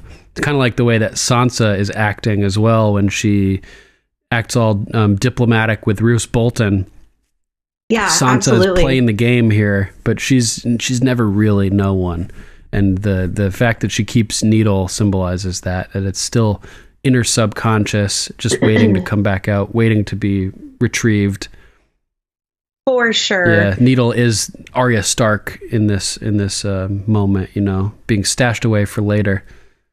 So this whole process of throwing away Arya Stark's stuff, like clearly, whether Jaqen H'ghar knows or does not know that she's hid Needle and not throw Needle in the water, it seems that this act of purging Arya Stark's items is basically kind of allowing her to move up to the next level. So she's been sweeping the floors for weeks, and now she's gotten to move up to washing dead bodies. Yeah, totally.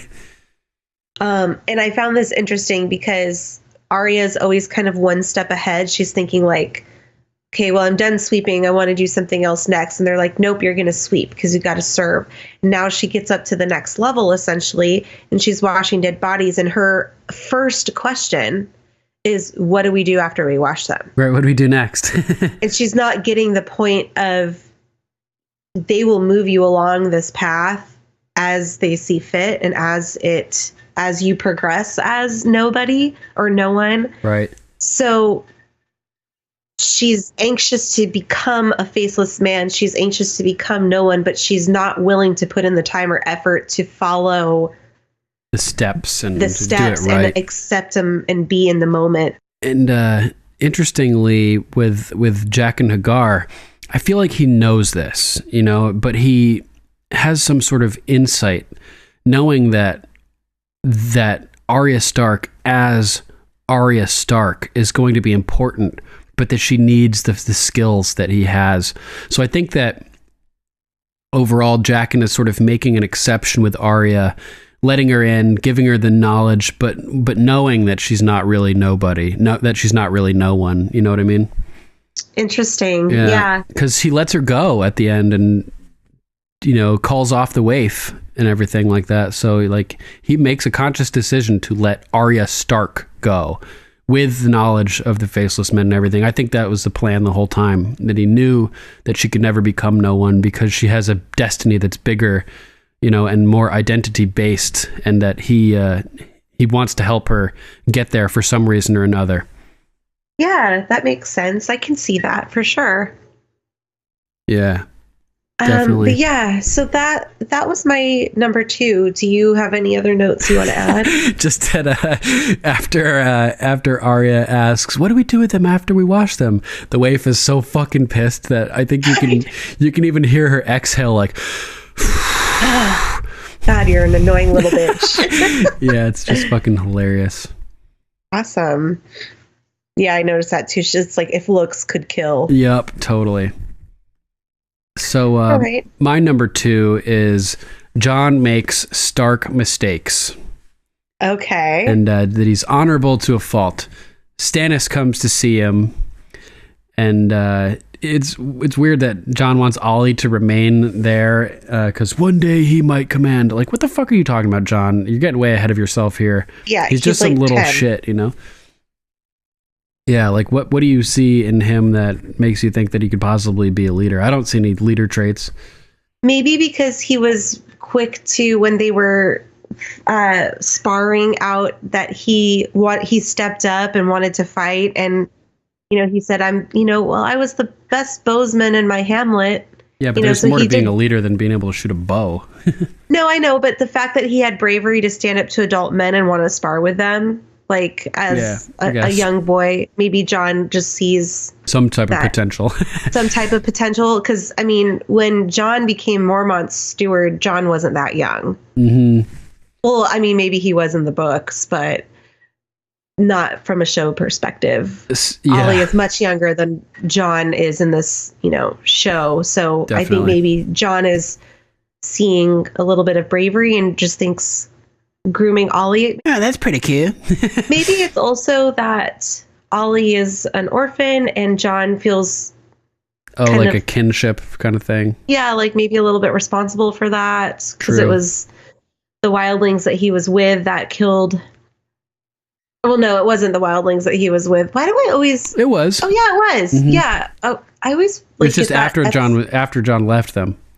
Exactly. Okay, that's what they met up with the Thens, and that was their first slaughter mission. So I think maybe he feels a little bit like responsible for Ollie. Sure. So maybe while it's not like, oh, he's going to lead one day, it's more of like, I'm going to take this kid under my wing and groom him as best as I can to be successful in the Night's Watch. Right. Yeah. So it's not really a safe place for a young kid to be. Definitely. So Stannis asks if he's considered his offer. And Jon starts off being diplomatic and making a concession to Stannis, which is something important that you want to do when you're having a debate with somebody, or you're disagreeing with them. You want to make some type of connection with them so that they feel like you're on the same level to some degree, so that it's not a horrible disagreement, basically. So he says, "You do me great honor," acknowledging that Stannis is doing something nice for him. It says, "All of my life I've wanted to be Jon Stark. Say the word and you will be. But I have to refuse you. I'm Lord Commander of the Night's Watch. My place is here." And Stannis is like, "What? Are you fucking kidding me?" But he was like, "All my life I wanted to be Jon Stark." Yeah. It's like, and that just reckons back to pretty much everything that we've already talked about on the podcast. His whole character is based on his bastardy, yes. And he's refusing it because he's honorable. Right. So Stannis is like, "I'm giving you the chance to avenge your family, to take back the castle where you grew up, to rule the North." And Jon's like, I wish I could fight beside you. Believe me, I do. But I swore a sacred vow. I pledged my life to the Night's Watch. And Stannis says, "You're as stubborn as your father and as honorable." And Jon's like, "I can imagine no higher praise." I didn't mean it as praise. Honor got your father killed. But if your mind's made up, I won't try and dissuade you. And Stannis is shocked by this revelation that Jon isn't going to join him. And he why also would he want to rule the North? Yeah, he sees his death coming from a mile away. Like you said, he tells Stannis, or he suggests to ship Alliser away. Honor got your father killed, he says. Ship Alliser away to Greyguard or whatever, Greywatch. And he basically, he makes the call. He calls it from a mile away that Alliser is going to get Jon killed, essentially. So Stannis gets up to walk out, and he's like, Your Grace, how long do you plan to stay at Castle Black? And Stannis kind of responds, like, sort of pissed off, Are you bored of us already? And Jon has a very diplomatic answer, like, you saved us from Mance Rayder. We'll never forget that. But it's a question of survival. We can't continue to feed your men and wildling prisoners indefinitely. Winter is coming. Yes. And Stannis totally gets it, basically. He's like, I know it. We march on Winterfell within the fortnight before the snow traps us here. And he basically lets Jon decide what to do with the wildlings. He says maybe that he could, get some more sense out of Tormund than he got from Mance. And he says that I assume the most of the Night's Watch would rather see the wildlings dead. And Jon's like, yeah, pretty much. Most of the brothers want to do that. And Ollie's kind of like listening from the background. He says there's little love for the free folk here. And that's when Stannis suggests sending Alliser away, because Jon has enemies in Castle Black still, big time. Give him command of Eastwatch by the Sea. That's when the Godfather reference comes up. I think this is the first time we hear about Eastwatch by the Sea. Yeah, I think so. So that plays a huge role in season 7. So it's the first time that we've heard 7. of a castle called Eastwatch by the Sea. Yep. So that's when Gurm or maybe D&D take a stab at the Godfather by subverting the keep your friends close and your enemies closer trope. And turns out they're right, because everybody who keeps their enemies close gets killed and shit. And then Stannis leaves, and Davos steps up to speak to Jon. He sees something in you. Might not be apparent from his tone, but it's the truth. He believes in you. And Jon's like, I'm sorry I disappointed him. The king's a complicated man, but he wants to do what's right for the 7 kingdoms. As long as he's ruling them, he's the one true king. He has a blood right to that throne. And, Jon says again, they're sworn to stay clear of the politics and everything. And this is when Davos gets real, and it shows how he's an intellectual like Sam. Like, he's really smart. He's like, how does the Night's Watch vow go again? And he asks Ollie, and I bet you've memorized it since you got here. And he starts reciting it, and he's like, that part right there, the shield that guards the realms of men. The realms of men. Just like when Sam brought Gilly to Maester Aemon, the realms of men. That means them as well, the wildlings. That's who we're sworn to protect. So Davos goes on, I'm not a learned man, but the best way to help the most people might not be sitting at a frozen castle at the edge of the world. It just might mean wading in the muck, getting your boots dirty, and doing what needs to be done, foreshadowing the Battle of the Bastards. Yeah, where he's in the muck, like almost getting suffocated by it. He's like getting sunken down, and people are trampling him. And I can't wait for that episode. So cool. Oh my god! They made that shot up on the spot too. Like, they couldn't do all the stunts they wanted to do because of the rain and the mud. And Dave. Oh really? Dave and Dan had the idea on the spot. Like, oh, maybe we could create this like pile up of bodies where Jon almost gets buried alive, and they did. That's insane. Yeah. Oh my god, that's so cool, because that's like one of the most intense scenes in that episode. Yeah, totally. So yeah, sometimes magic happens on the spot, So Davos goes on to say, as long as the Boltons rule the North will suffer. And just one man's opinion. And he's just on point as usual. Love it. So then then Jon is presiding over the hall at Castle Black and making some announcements. And we learn that Maester Aemon is not feeling well, and I'm like, oh no, because we know he's going to die soon, and that fucking sucks. Yeah, I have that note too. It's the worst. Take good care of him, he tells Sam. Brothers, as you all know too well, it's long past time to dig a new latrine pit. First, Builder Yarwick and I have decided to appoint a latrine captain to oversee this crucial task, and everybody thinks it's going to be Alliser. And even Alliser's looking at him like, you fucking bastard, him. And instead he chooses Brian, so it seems like a good job for a ginger. It's so funny because our neighbor across the street is named Brian, and he's a ginger. Nice. So yeah, I just thought that was a fucking hilarious line. And everybody laughs, and then he says, Sir Alliser, and silence, and Alliser's all nervous. And Jon instead, gives him some praise, a moment of diplomatic intelligence. You have more experience than any other ranger, Castle Black. You've proved your valor many times over while defending the wall from the wildling attack. I name you first ranger. And everybody's cheering, and it's well deserved, like Alliser is the right choice for this position, I would say. And it shows Jon is willing to overlook personal differences to make the most proper strategic and tactical decisions, which is just a good character trait for a leader as well.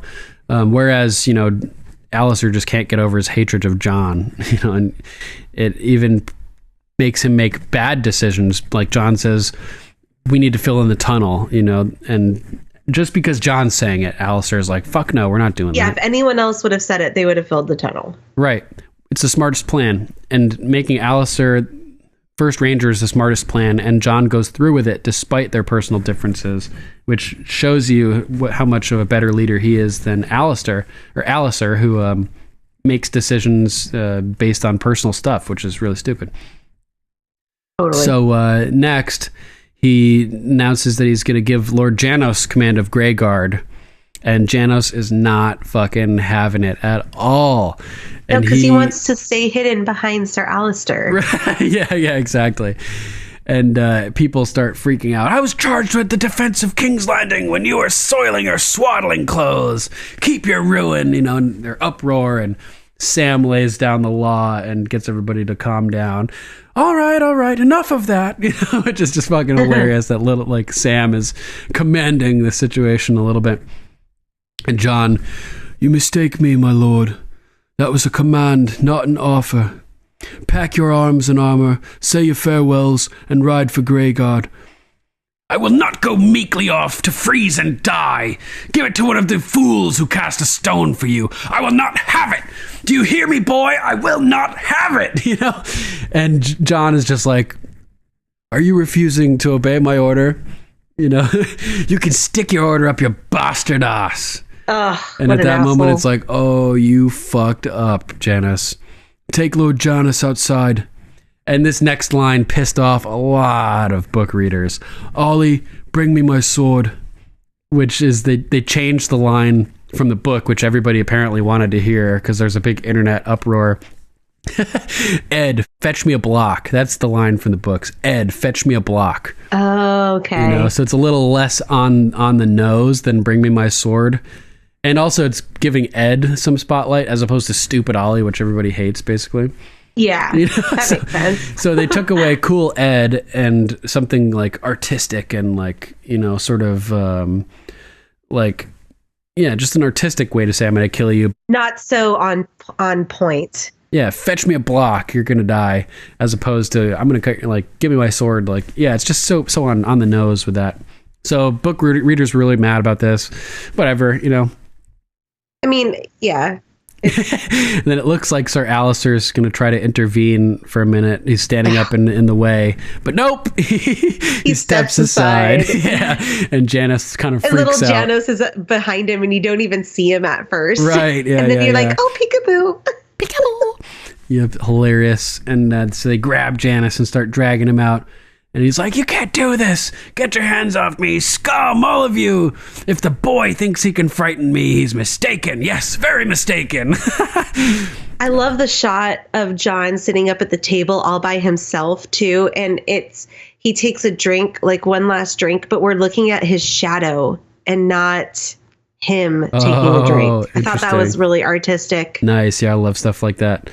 And Janos is like, I have friends, important friends in the capital. And I'm like, well, they're not here right now, Janos, and they're not going to be able to intervene. He's always talking about King's Landing. And it's right. Dude, it's like, that's no one over, cares. Dude. You got, removed from King's Landing. That part of your life is done. Just, let it be. King's Landing is thousands of miles away. Right. Yeah. Your powerful friends in King's Landing aren't going to be able to intervene in the time it takes to drag you to the block. And also, they can't really intervene anyways because it's the Night's Watch. Right, totally, yeah. Shut the fuck up, They don't take part Janos. in political matters, so it's no one fucking cares that you have friends at King's Landing tens of thousands of miles away. Right, he's just all bluster. It's so fucking annoying. and you'll see, you know. And so they drag him down and throw him over the block. And oh man, Jon mirroring Ned in the pilot episode here. Time for a beheading, you know. Yes. So Janice kneels, and this is when it gets serious. Unsheaths Longclaw. And he puts his hands the same way Ned Stark did on ice when he beheaded the deserter. Beautiful, beautiful. I didn't notice that. That's great. Like both hands on the top of the hill. It. That's great. Yeah. If you have any last words, my lord, now's the time.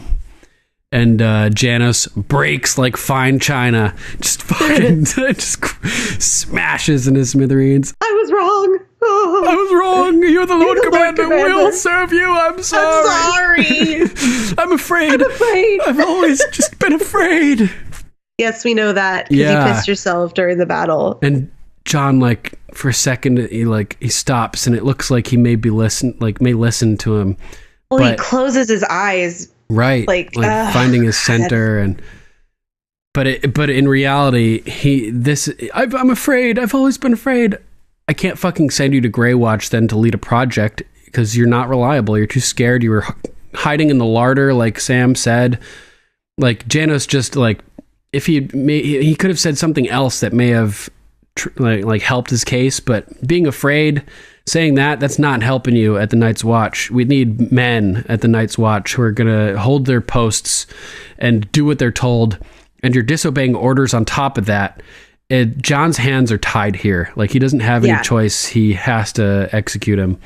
And he like rage flashes across his face and he lifts that sword up and slams it down so fast. And his head just comes right off, and the guys behind him are just even like, oh man, that was great. Kind of crazy. Yeah. This is an important development point for Jon too, because we've seen Jon in the situation a couple of times where he needs to like make a decision to take a life, and he usually has let them go. Right, like a grit. So we know that Jon has a hard time doing this. Mm-hmm. And for a moment when I first watched it the first time, I thought maybe he wasn't going to do it. Yeah, same here. And because like he hesitates, and then like you said, then all of a sudden he gets this flash of rage across his face and just does it.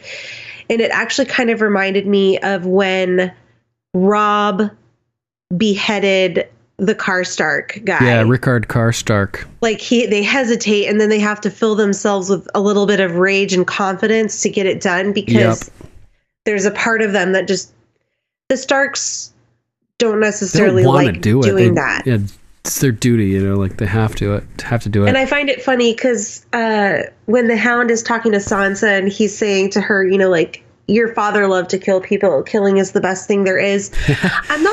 That may be true to an extent with the Starks, but I really truly feel that out of all of the houses, like Ned and Robb and Jon, if any least characters truly don't really like that aspect of being a lord, it's them. Yeah, I agree. Yeah, totally. So he chops off his head, and then he stands there for a few seconds, and it's like all these emotions are running across his face. Kit Harington does a brilliant job here performing this scene. He looks angry and exhilarated and sad all at once. And Stannis is watching from afar. And as Jon turns and looks up, they make eye contact, and Stannis has like the most epic nod. He's like, good, a job well done, you know, and then walks off. He's impressed. He's like, he did it. Yeah, he sees Jon's potential as just like a great, powerful leader. And like you said, it reminded you of Robb. This is the classic Stark mistake that leads to death. Every Stark that we've seen behead somebody ends up dying just a few episodes later. That's so true. Ned in the pilot, and then 8 episodes later dies in episode 9. Robb cuts off Rickard Karstark's head and ends up dying a few episodes later. Jon beheads Janos Slynt a few episodes later, gets stabbed by all the guys for the Watch and killed. So it's just Jon is making Stark mistakes and being honorable to a fault, and it gets him killed, basically. For sure. Yeah, pretty brutal. So that's my number 2. Awesome. How about your number 1? What do you got? My number 1 is Moat Kaelin. Nice. So I liked this scene because, again, Littlefinger, I like the whole journey with Littlefinger and Sansa. It's one of my favorite story arcs in the whole series because Sansa at the beginning of this series is so delusional and immature and just wrapped up in the songs and the knights and regalia. Yeah, she has no freaking clue what real life is like.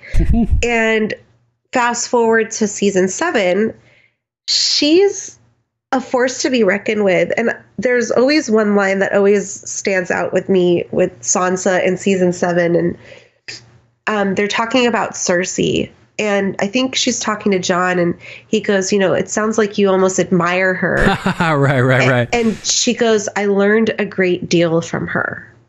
And I thought that was an interesting sentiment because with going back to Littlefinger and Sansa, she actually is listening to people. Right. And interestingly, she keeps her enemies close with Littlefinger too. She keeps him close by before having him executed. Yes, she does. It doesn't backfire for her. No. In fact, it's keeping Littlefinger close that makes him let his guard down, basically. Yeah, absolutely. I couldn't agree more.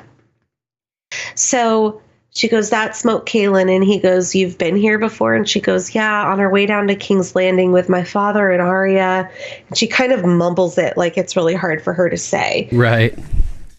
She's like, my father and Arya, like, I don't really want to talk about that. And so she kind of puts the pieces together that they're going back to Winterfell. And she's like, that marriage proposal wasn't for you. Yep, it hits her. She realizes it. And, Littlefinger's like, no, it wasn't. And she's like, the Boltons have Winterfell. And she's like, Sophie Turner does a great job here. She's like, you can't marry me to the Boltons. He murdered my brother. He betrayed my family. He serves the Lannisters. And she's, fretting. She's tearful freaking out. Yeah. Yeah. Like, what the fuck? Like, I'm supposed to trust you and you're going to sell me to Roose Bolton? Like, why don't you just sign my death certificate right now? Yeah, exactly. And he goes, well, for now, like, he serves the Lannisters for now. And she's like, I can't do this. And he's like, you're a Stark.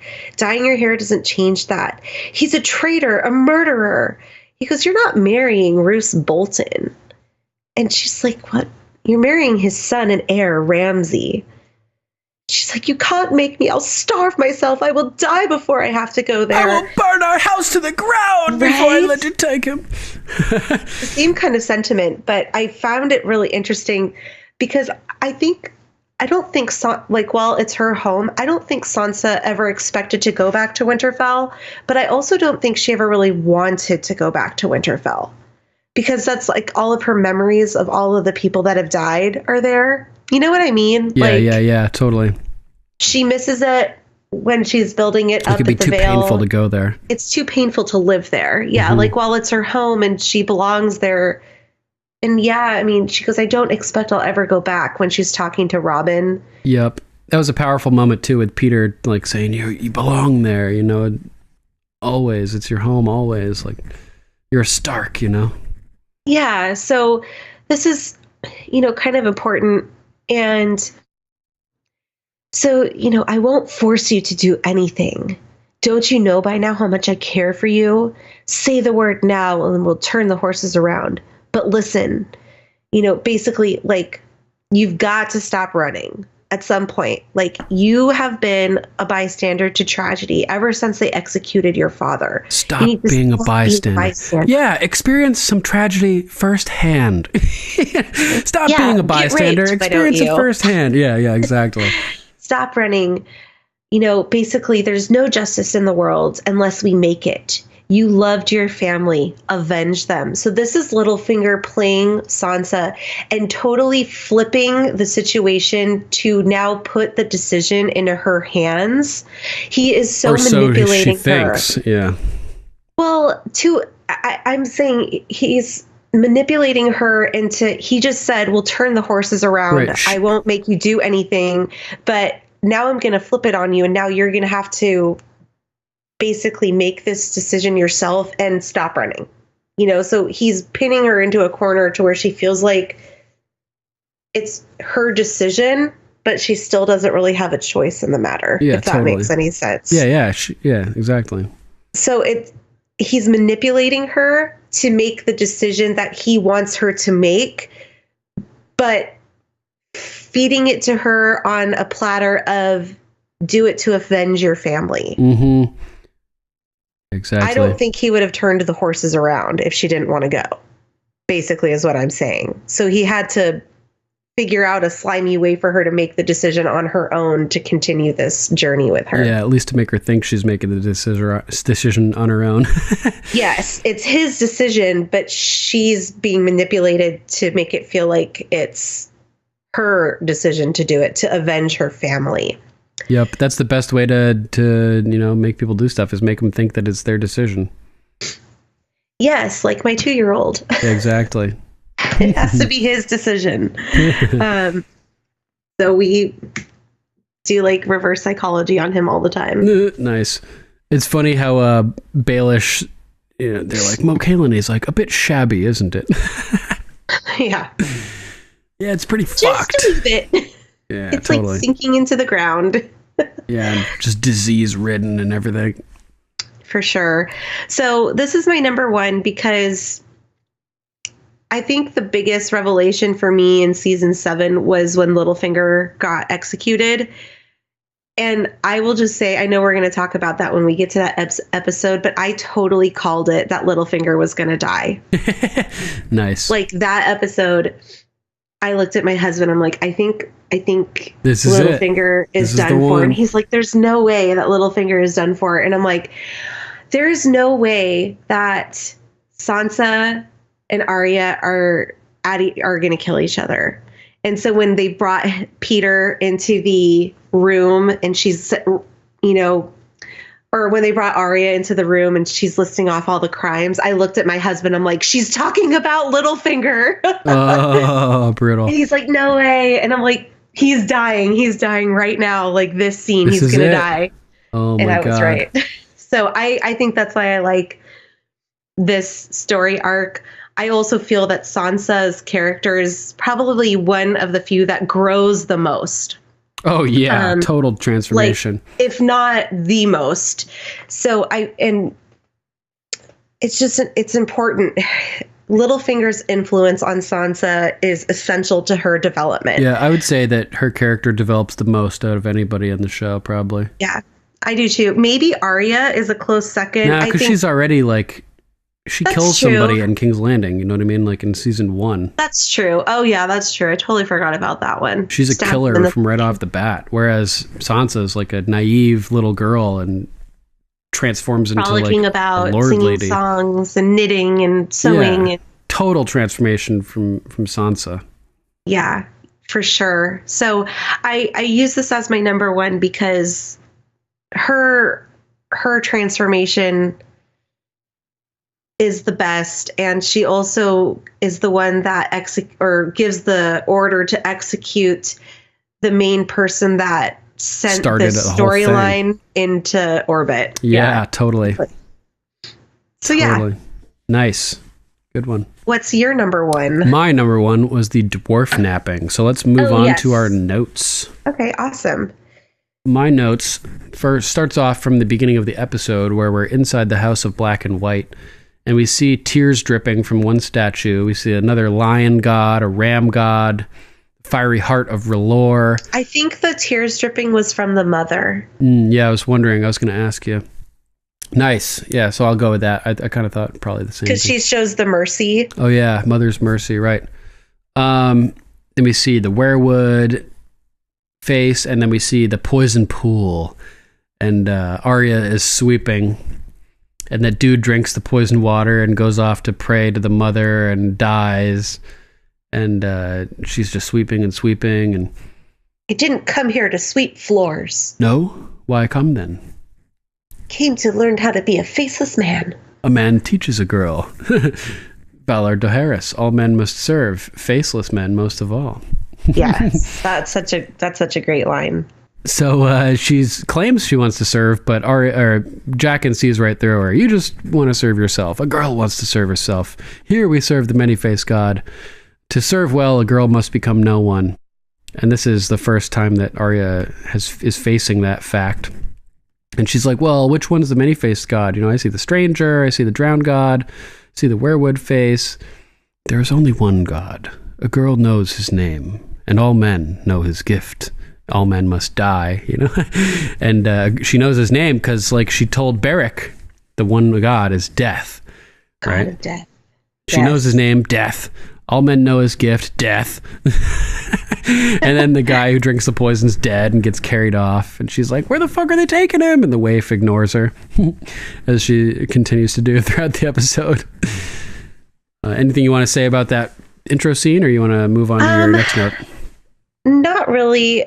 I was curious, maybe do you think all the other gods represent the same thing and they're just worshipped different ways in this world? Inside of that's the way that the many-faced god devotees interpret it, that all these other gods are just representing the one true god, different aspects, different ways of worshiping it. Yeah.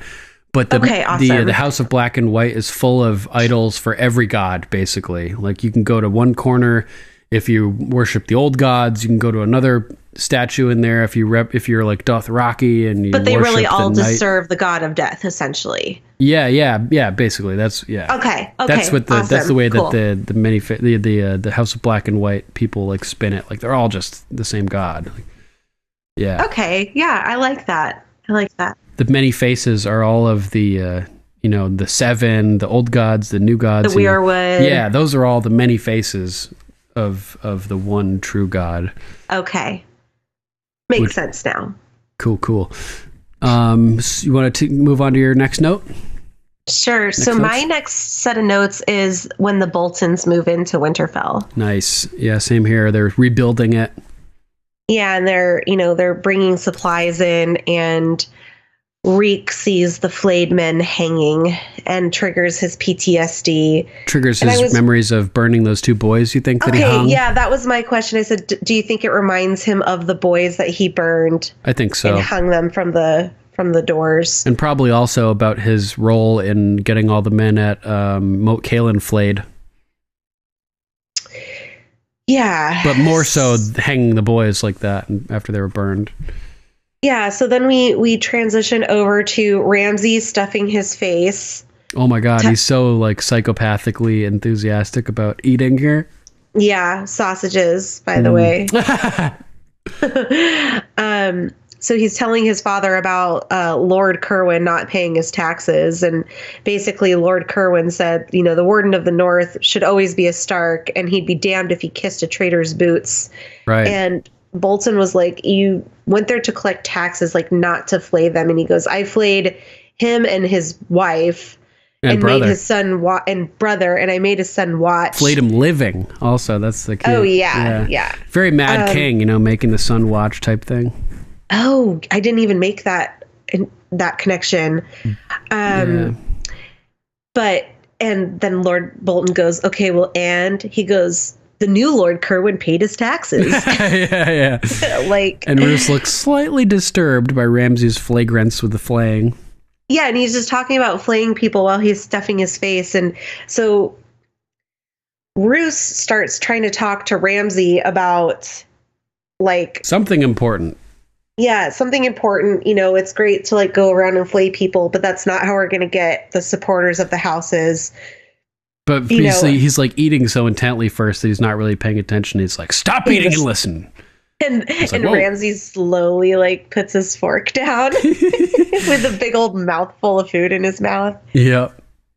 And so he basically, Roose goes into talking about, we need to basically marry you to someone important, because that's how we form alliances. This is how this world works, right, essentially. This is what we've done. We've he sort of lays out the way that they've done it, the best way to forge lasting alliances isn't by peeling a man's skins off. the best way is marriage. We've become a great house by entering into alliances with other houses and parlaying those alliances into greater power.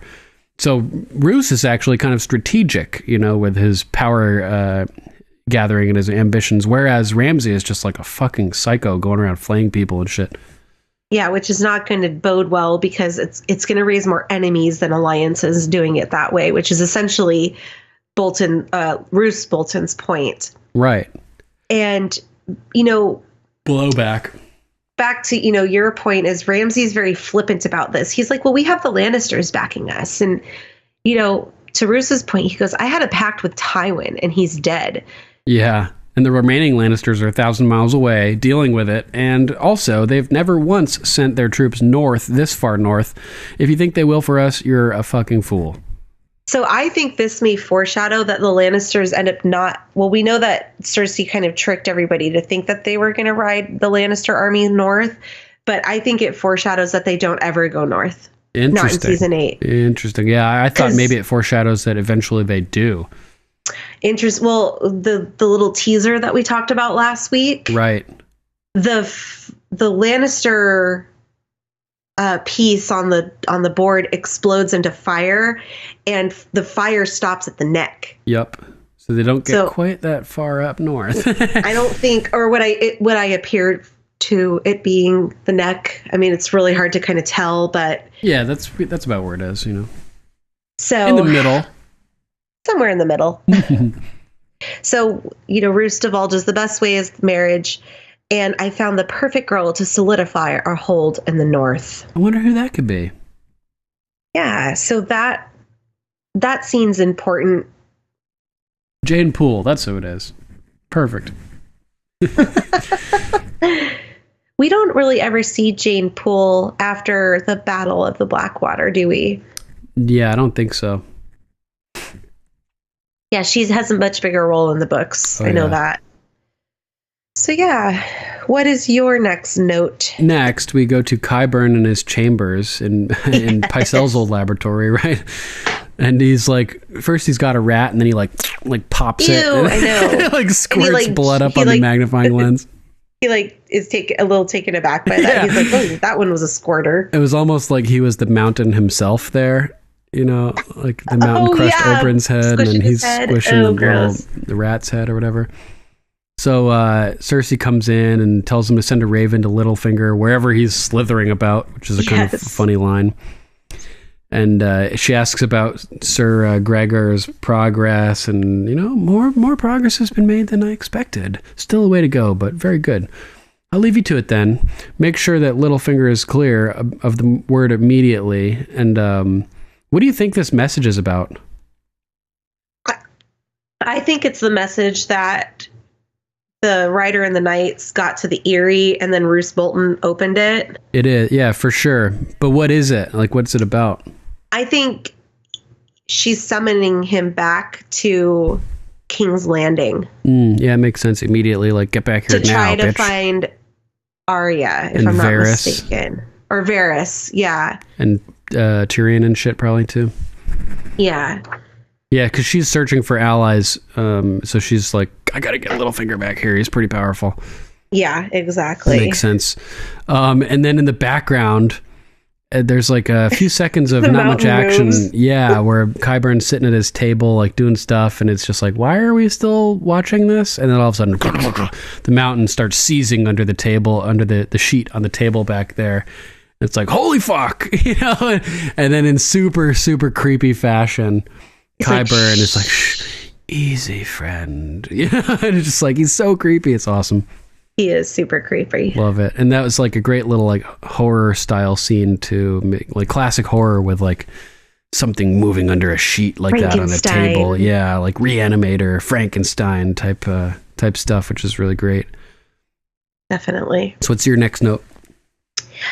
My next note is Littlefinger and Ramsay. And they're talking up, looking down at the, like the floor below at Winterfell. And Ramsay goes, she really is lovely. I hope I can make her happy. Right. Such a lying sack of shit. total mimicking human traits. And, you know, Littlefinger goes, I hope so too. I've become quite fond of Lady Sansa during our travels together.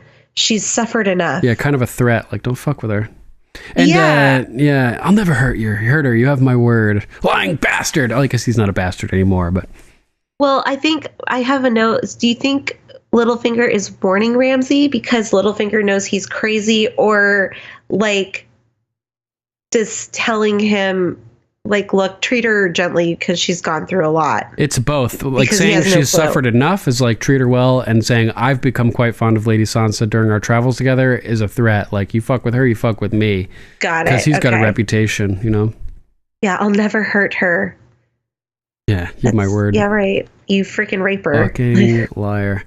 And then we learn, he says, I've heard very little about you, which makes you quite a rare thing as lords go. So maybe Littlefinger like really didn't know how sadistic Ramsay is. I truly don't think he knows the extent. I mean, I'm sure he figures that he's probably fairly tough, like from his father's Roose Bolton, and Roose Bolton is not the most like forgiving person. Right. You know, there's theories that he may be a vampire in the books.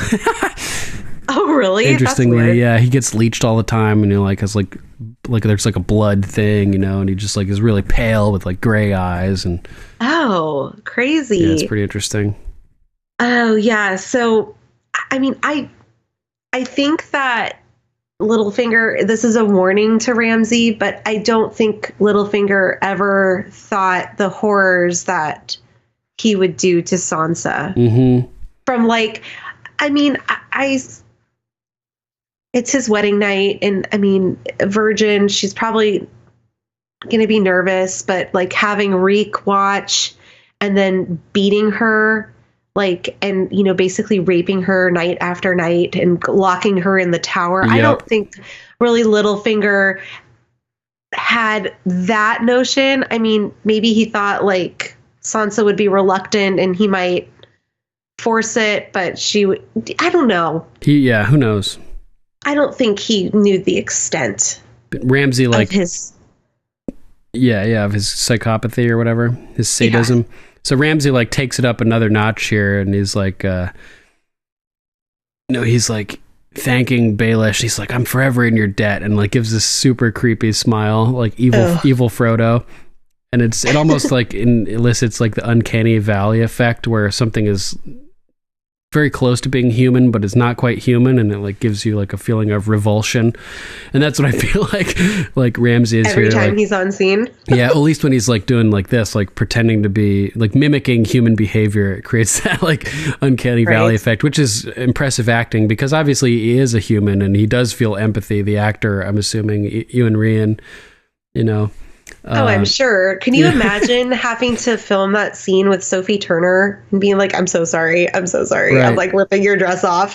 Yeah, that's what Drogo would say that when the scene where he raped Dany in the beginning on their marriage night. Oh, yeah. Apparently in between takes, Jason Momoa was like, oh my God, I'm so sorry about this, Emilia. Like, you know, forgive me and everything. Oh, like, that's so sad. It's hilarious. Yeah, that has to be really awkward to film those rape scenes. Mm-hmm. Like from both sides, but I think especially the guys, because I can't imagine Jason Momoa being like a rapist. Right, yeah. Oh, I can't wait to see Aquaman. Oh my God. Yeah, it should be fun. So, we get a little evil Frodo here, and because he looks like Frodo Baggins. Yeah. From Lord of the Rings, kind of. Yes, he does. And there's another scene coming up, or in this scene when Littlefinger's then talking to Roose.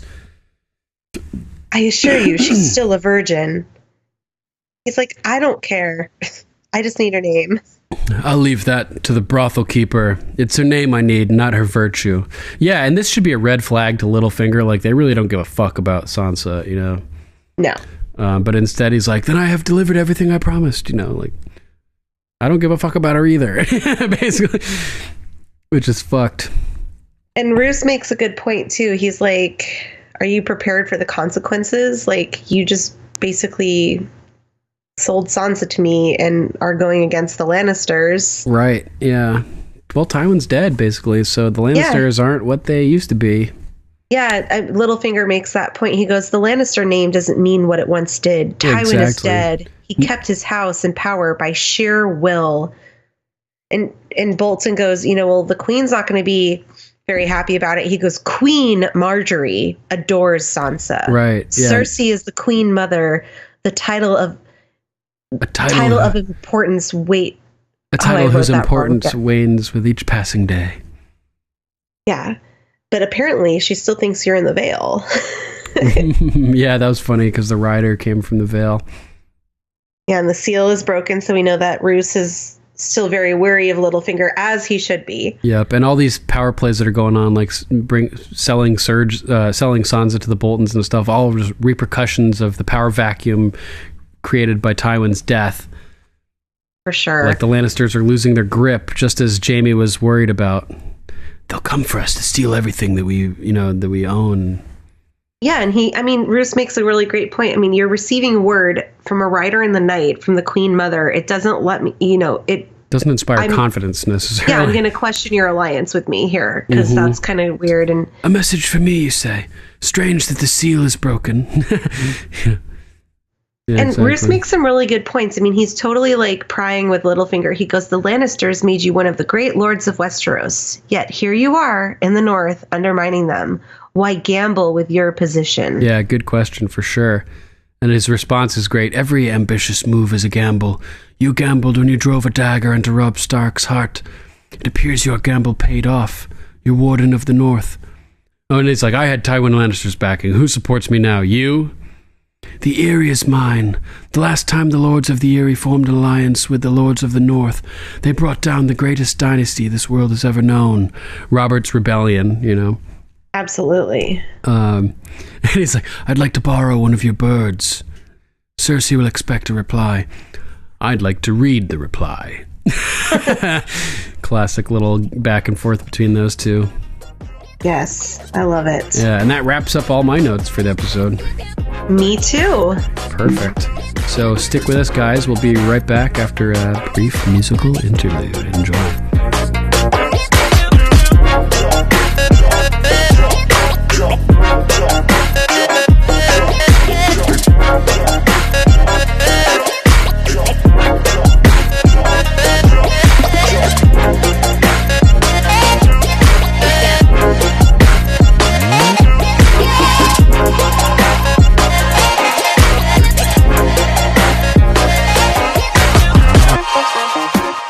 That's your new favorite beat maker coming back at you this week from Poland. It's Pold, P-O-L-D. Check them out on soundcloud.com/pold-music.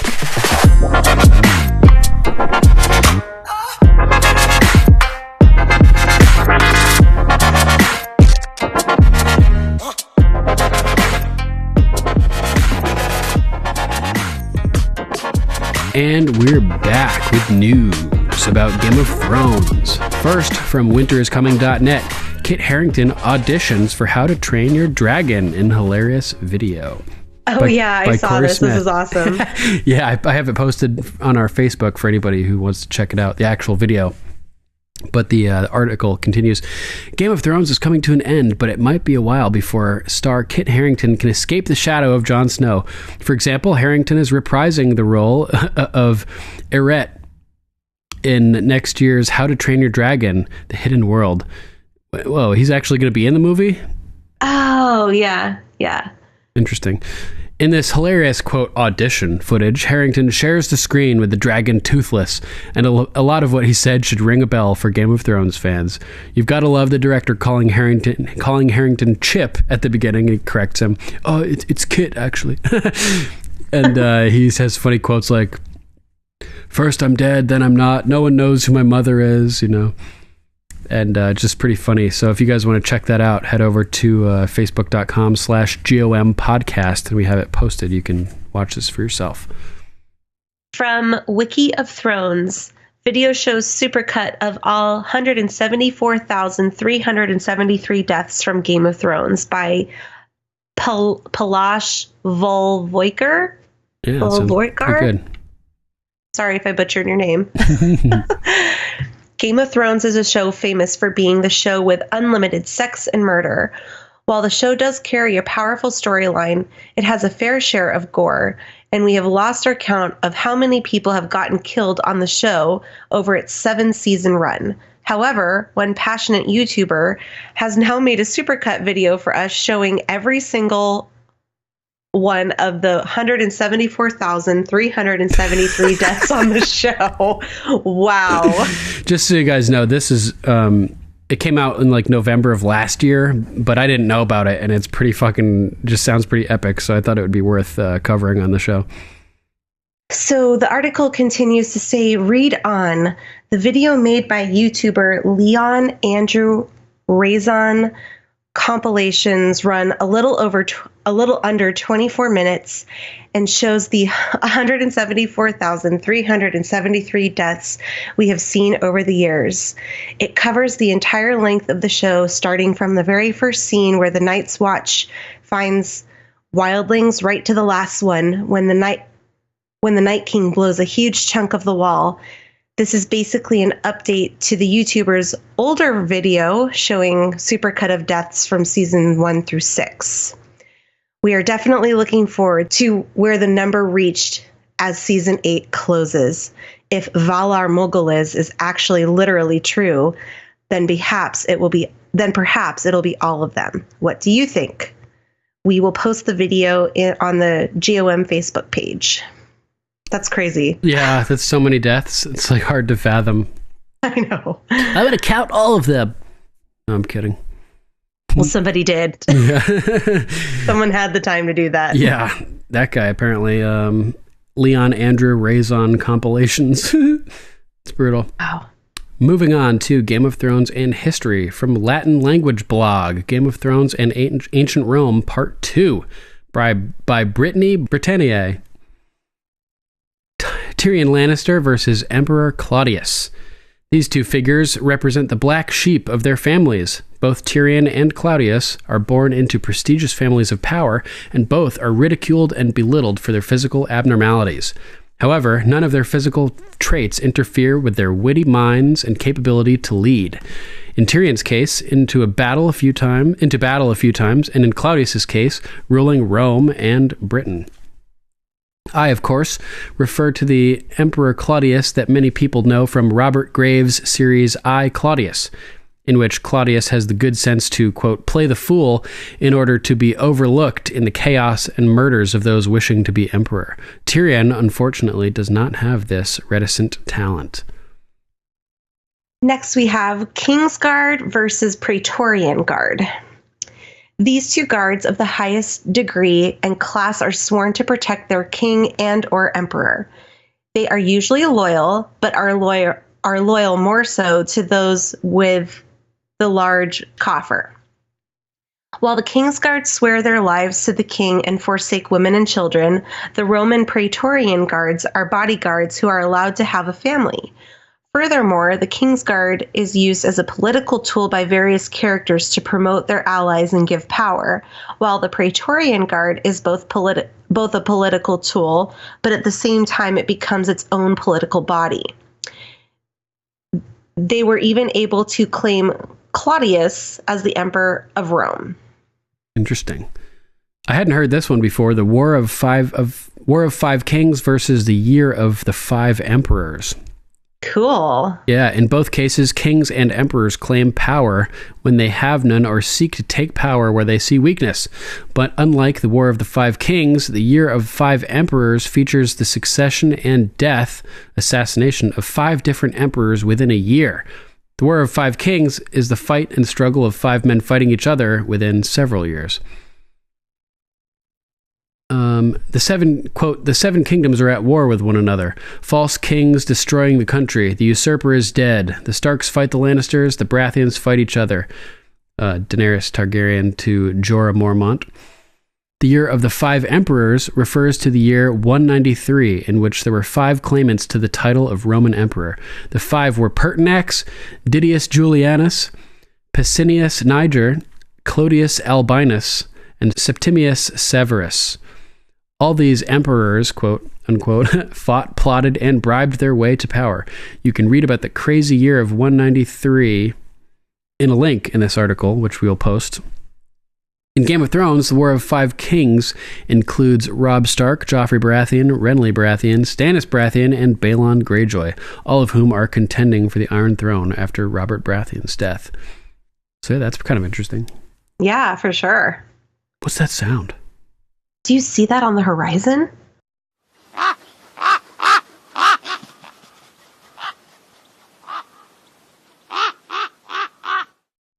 Sir Matthew of House Repp. It looks like Arya has learned some choice vocabulary from her time with the Hound, which is playing the game of faces with her new bestie, the Waif. Yeah, totally, right? She's emulating the Hound every episode now. Very much. She loves him. He's the father figure she always wanted. The look on that pompous-ass Janos as Sir Alliser steps aside to let the Night's Watch take him to the chopping block was priceless. Looks he soiled himself again. Totally. And if not before he died, then after he died. Or both. Because as we learned last time, the last thing you do before you die is shit your pants. Looks like he had as many powerful friends at Castle Black as he did in King's Landing. Oh, good call. Peter Baelish tells Sansa she needs to stop being a bystander to tragedy. Little does she know she will soon be the victim of it when married off to Ramsay. Oh exactly, God. that's what I was saying. Experience it firsthand. Lastly, we got our first appearance of Frankengregor. Yeah. Yes. Great feedback. Under the sheet, Frankengregor, but you know it's... Having a seizure. Yeah, I love that part. Yeah, thanks for writing. I always love Matt's feedback. Definitely. Or Sir Matthew, I should say. Lady Sarah of House Larkham. Littlefinger says to Sansa on the mountaintop that we make our own justice. Flash forward to season 7, episode 7, when Sansa says the exact same thing back to Baelish, is confronted and killed in the hall at Winterfell by Arya. When Cersei goes to meet the High Sparrow, the camera focuses on his feet. Jump forward to season 6, episode 10, when the sept is blown up by Cersei, the High Sparrow's feet are the first to be blown up. Oh, shit. Interesting. Also, it focuses on Cersei's feet when she's doing her walk of shame. Oh, yeah, I'm sure. When they're all like bloody. Definitely, yeah. All fucked up, yeah. Arya hides needles in the pile of rocks outside the House of Black and White. Arya goes back to the pile of rocks to recover Needle in season 6, episode 6. When she tells the actress from the play who plays Cersei that the actress playing Sansa wants to kill her, Arya makes the decision not to follow through with the poison. The waif sees her. She tells Jaqen of Arya's failure to kill, and Jaqen orders the waif to kill Arya. Lady Lisa of House Sky, Pyromancer. Oh, I love the Brienne and Pod relationship so much. There's so much going on there beneath the surface. Two insecure, highly underrated, and misunderstood people in different walks of life coming together to learn from each other. Oh, it's such good writing. Yes, it is. I love their little relationship that they have. Yeah, it's great. They're like yin and yang for each other. Definitely. Hilarious. Okay, Lord Nick of House Wickens writes, to be honest, I don't think Pod needs to train with his sword twice a day. He seems good enough. He does need to learn how to ride a horse. I don't think he's talking about that sword. Oh. Bada bang. Yeah. Nice. Lord Zach of House Bruce. In High Sparrow, Roose and Baelish have a conversation about marrying Ramsay and Sansa going against the Lannisters. Roose said he had an alliance with Tywin Lannister, but he's dead now. It's a great conversation between two schemers. Definitely. Agreed. Thanks for writing in, guys. Yeah, thank you. Hello, Duncan and Rachel. It's Zach again with feedback for High Sparrow. I love the open of this episode in the House of Black and White, and really like Jack and Hagar's quote, "There is only one God. A girl knows his name, and all men know his gift." To me, when he says all men know his gift, he's talking about death. So, is the many-faced God the God of death? Is he the great other, the opposite of R'hllor? Is he the stranger in the religion of the Seven? I still don't know how to fit the many-faced god into how it relates to the other religions of Westeros. I love Marjorie's manipulation of Tommen and how seems like she's just chatting him up, but ultimately she kind of gets around to her point about Cersei always being around and basically planting the seeds of trying to get Tommen to see if Cersei will leave and go back to Casterly Rock. When Cersei comes back to Marjorie and her girlfriends are having their little brunch, I love the line where Marjorie talks about getting some wine for Cersei. It's a little bit early for them. That's just so hilarious that she's digging on Cersei being such an alcoholic. Oh man, this episode for Sansa it's so hard knowing what's going to happen. When she realizes what Littlefinger is up to and his plans for her, he tells her, say the word, and they'll turn around. And just do it, Sansa. Turn around and run away.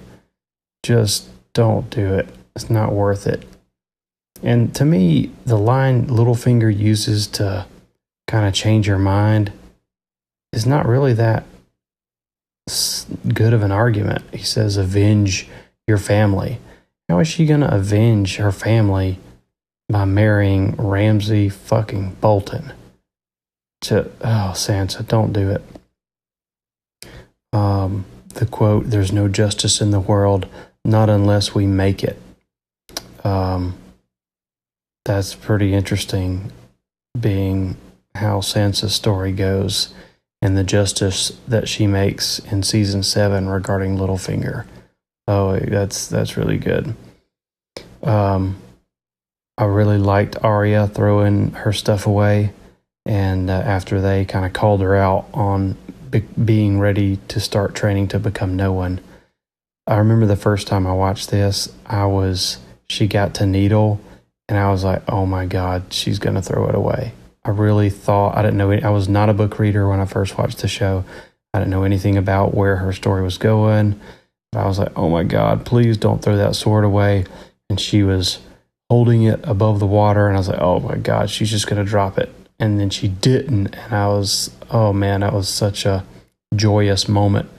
The first time I watched the show, I was like, yeah, you hide that sword, and you'll get it later, girlfriend. Man, I love Arya's story so much. And then my last note was, about when stinking old coward Janos Slynt tries to backtalk Jon Snow. Not too long ago, I read this passage in A Dance with Dragons, and I'd really like to read the whole passage, but I won't for time. But one particular sentence where Jon told Ed and his guys to grab Janos Slynt and take him outside. The quote from the books was they were worried that Sir Alliser was going to stand in their way, and there were lots of other men in the hall, king's men and queen's men from Stannis' army. And Jon said to himself, for a moment the world balanced on a sword's edge, depending on how that played out. If Alliser Thorne was going to stand in Jon's way for executing justice, and he did the same thing in the show. Alliser kind of stood up in front of him, and but then he just stepped out of the way and let him take old Janos Slynt. So I really enjoyed this scene in the book and in the show. That was really good, and that was a very satisfying end, especially remembering what all Janos Slynt did in King's Landing in season 1 and screwing Ned over and all that stuff. So anyway, those are my notes from High Sparrow. Thanks for the great podcast. Keep it up. Always so great to hear from you, Lord Zach. Thanks so much for sending your thoughts.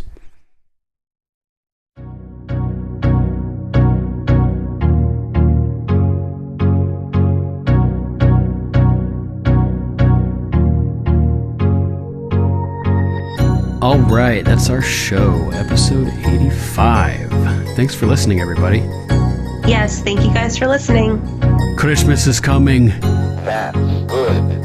This year, for your online holiday shopping, just go to gameofmicrophones.com and click on our link to Amazon. As an Amazon associate, we earn from qualifying purchases. If you'd like to donate or subscribe to support us, you can go to paypal.me/GOMPodcast and patreon.com/GOMPodcast to donate an amount of your choosing. There are links to both at gameofmicrophones.com. Any contribution you make helps, and you can help secure the continued existence of Game of Microphones. We'd like to thank our patrons, Sir Matthew of House Repp, Lady Lucy of House Roberts, Lady Candace of House Tews, Lord Jeff of House Allen, Sirenicide, and Luke the Low Duke. We love you guys and appreciate your patronage. Yes, absolutely. Thank you guys so much. We're also working on putting together some more interesting incentives for supporting the show. Let us know what you'd want, or if you have any cool ideas. We'd love to hear them. Yes. Yeah, we'll try to make it happen. We also want to give a huge thanks to Lady Lisa of House Sky, Pyromancer. She's been key behind the scenes working to get GameOfMicrophones.com up and running.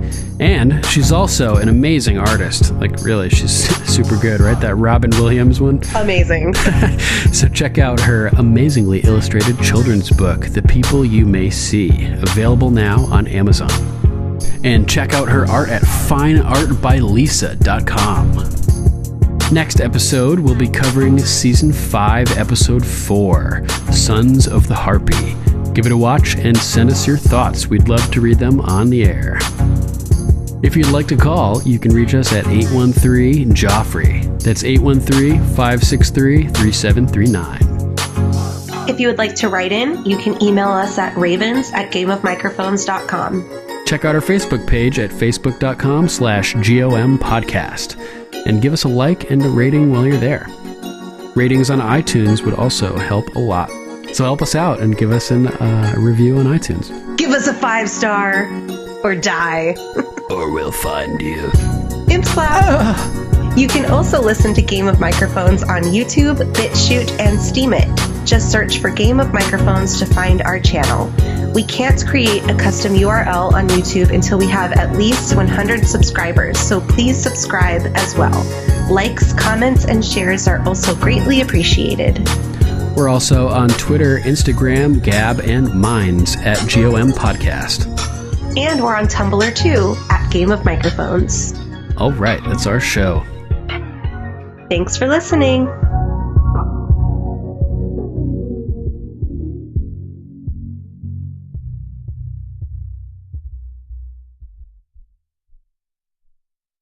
You said I could be your apprentice. You said you'd teach me how to be a faceless man. A man teaches a girl. Valar Doharis, all men must serve. Faceless men, most of all. I want to serve. A girl wants to serve herself. Here we serve the many-faced god. To serve well, a girl must become no one. Which one is the many-faced god? I see the stranger, I see the drowned god, I see the weirwood face. There is only one god. A girl knows his name, and all men know his gift. Death.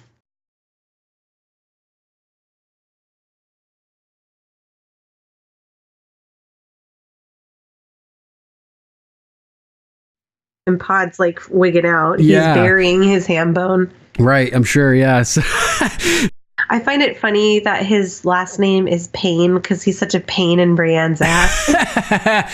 Sorry you have to squire for such a nasty person. Yeah. And then Cersei's like brushes it off. There's no need for such formalities. Like, fuck you. Her reign is up. Her reign on the top was short like leprechauns. Or in this case, like imps. And Cersei's just like, argh! Anything you need. Like, shut the fuck up. I need to get out of here before I rip your face off. Wrong.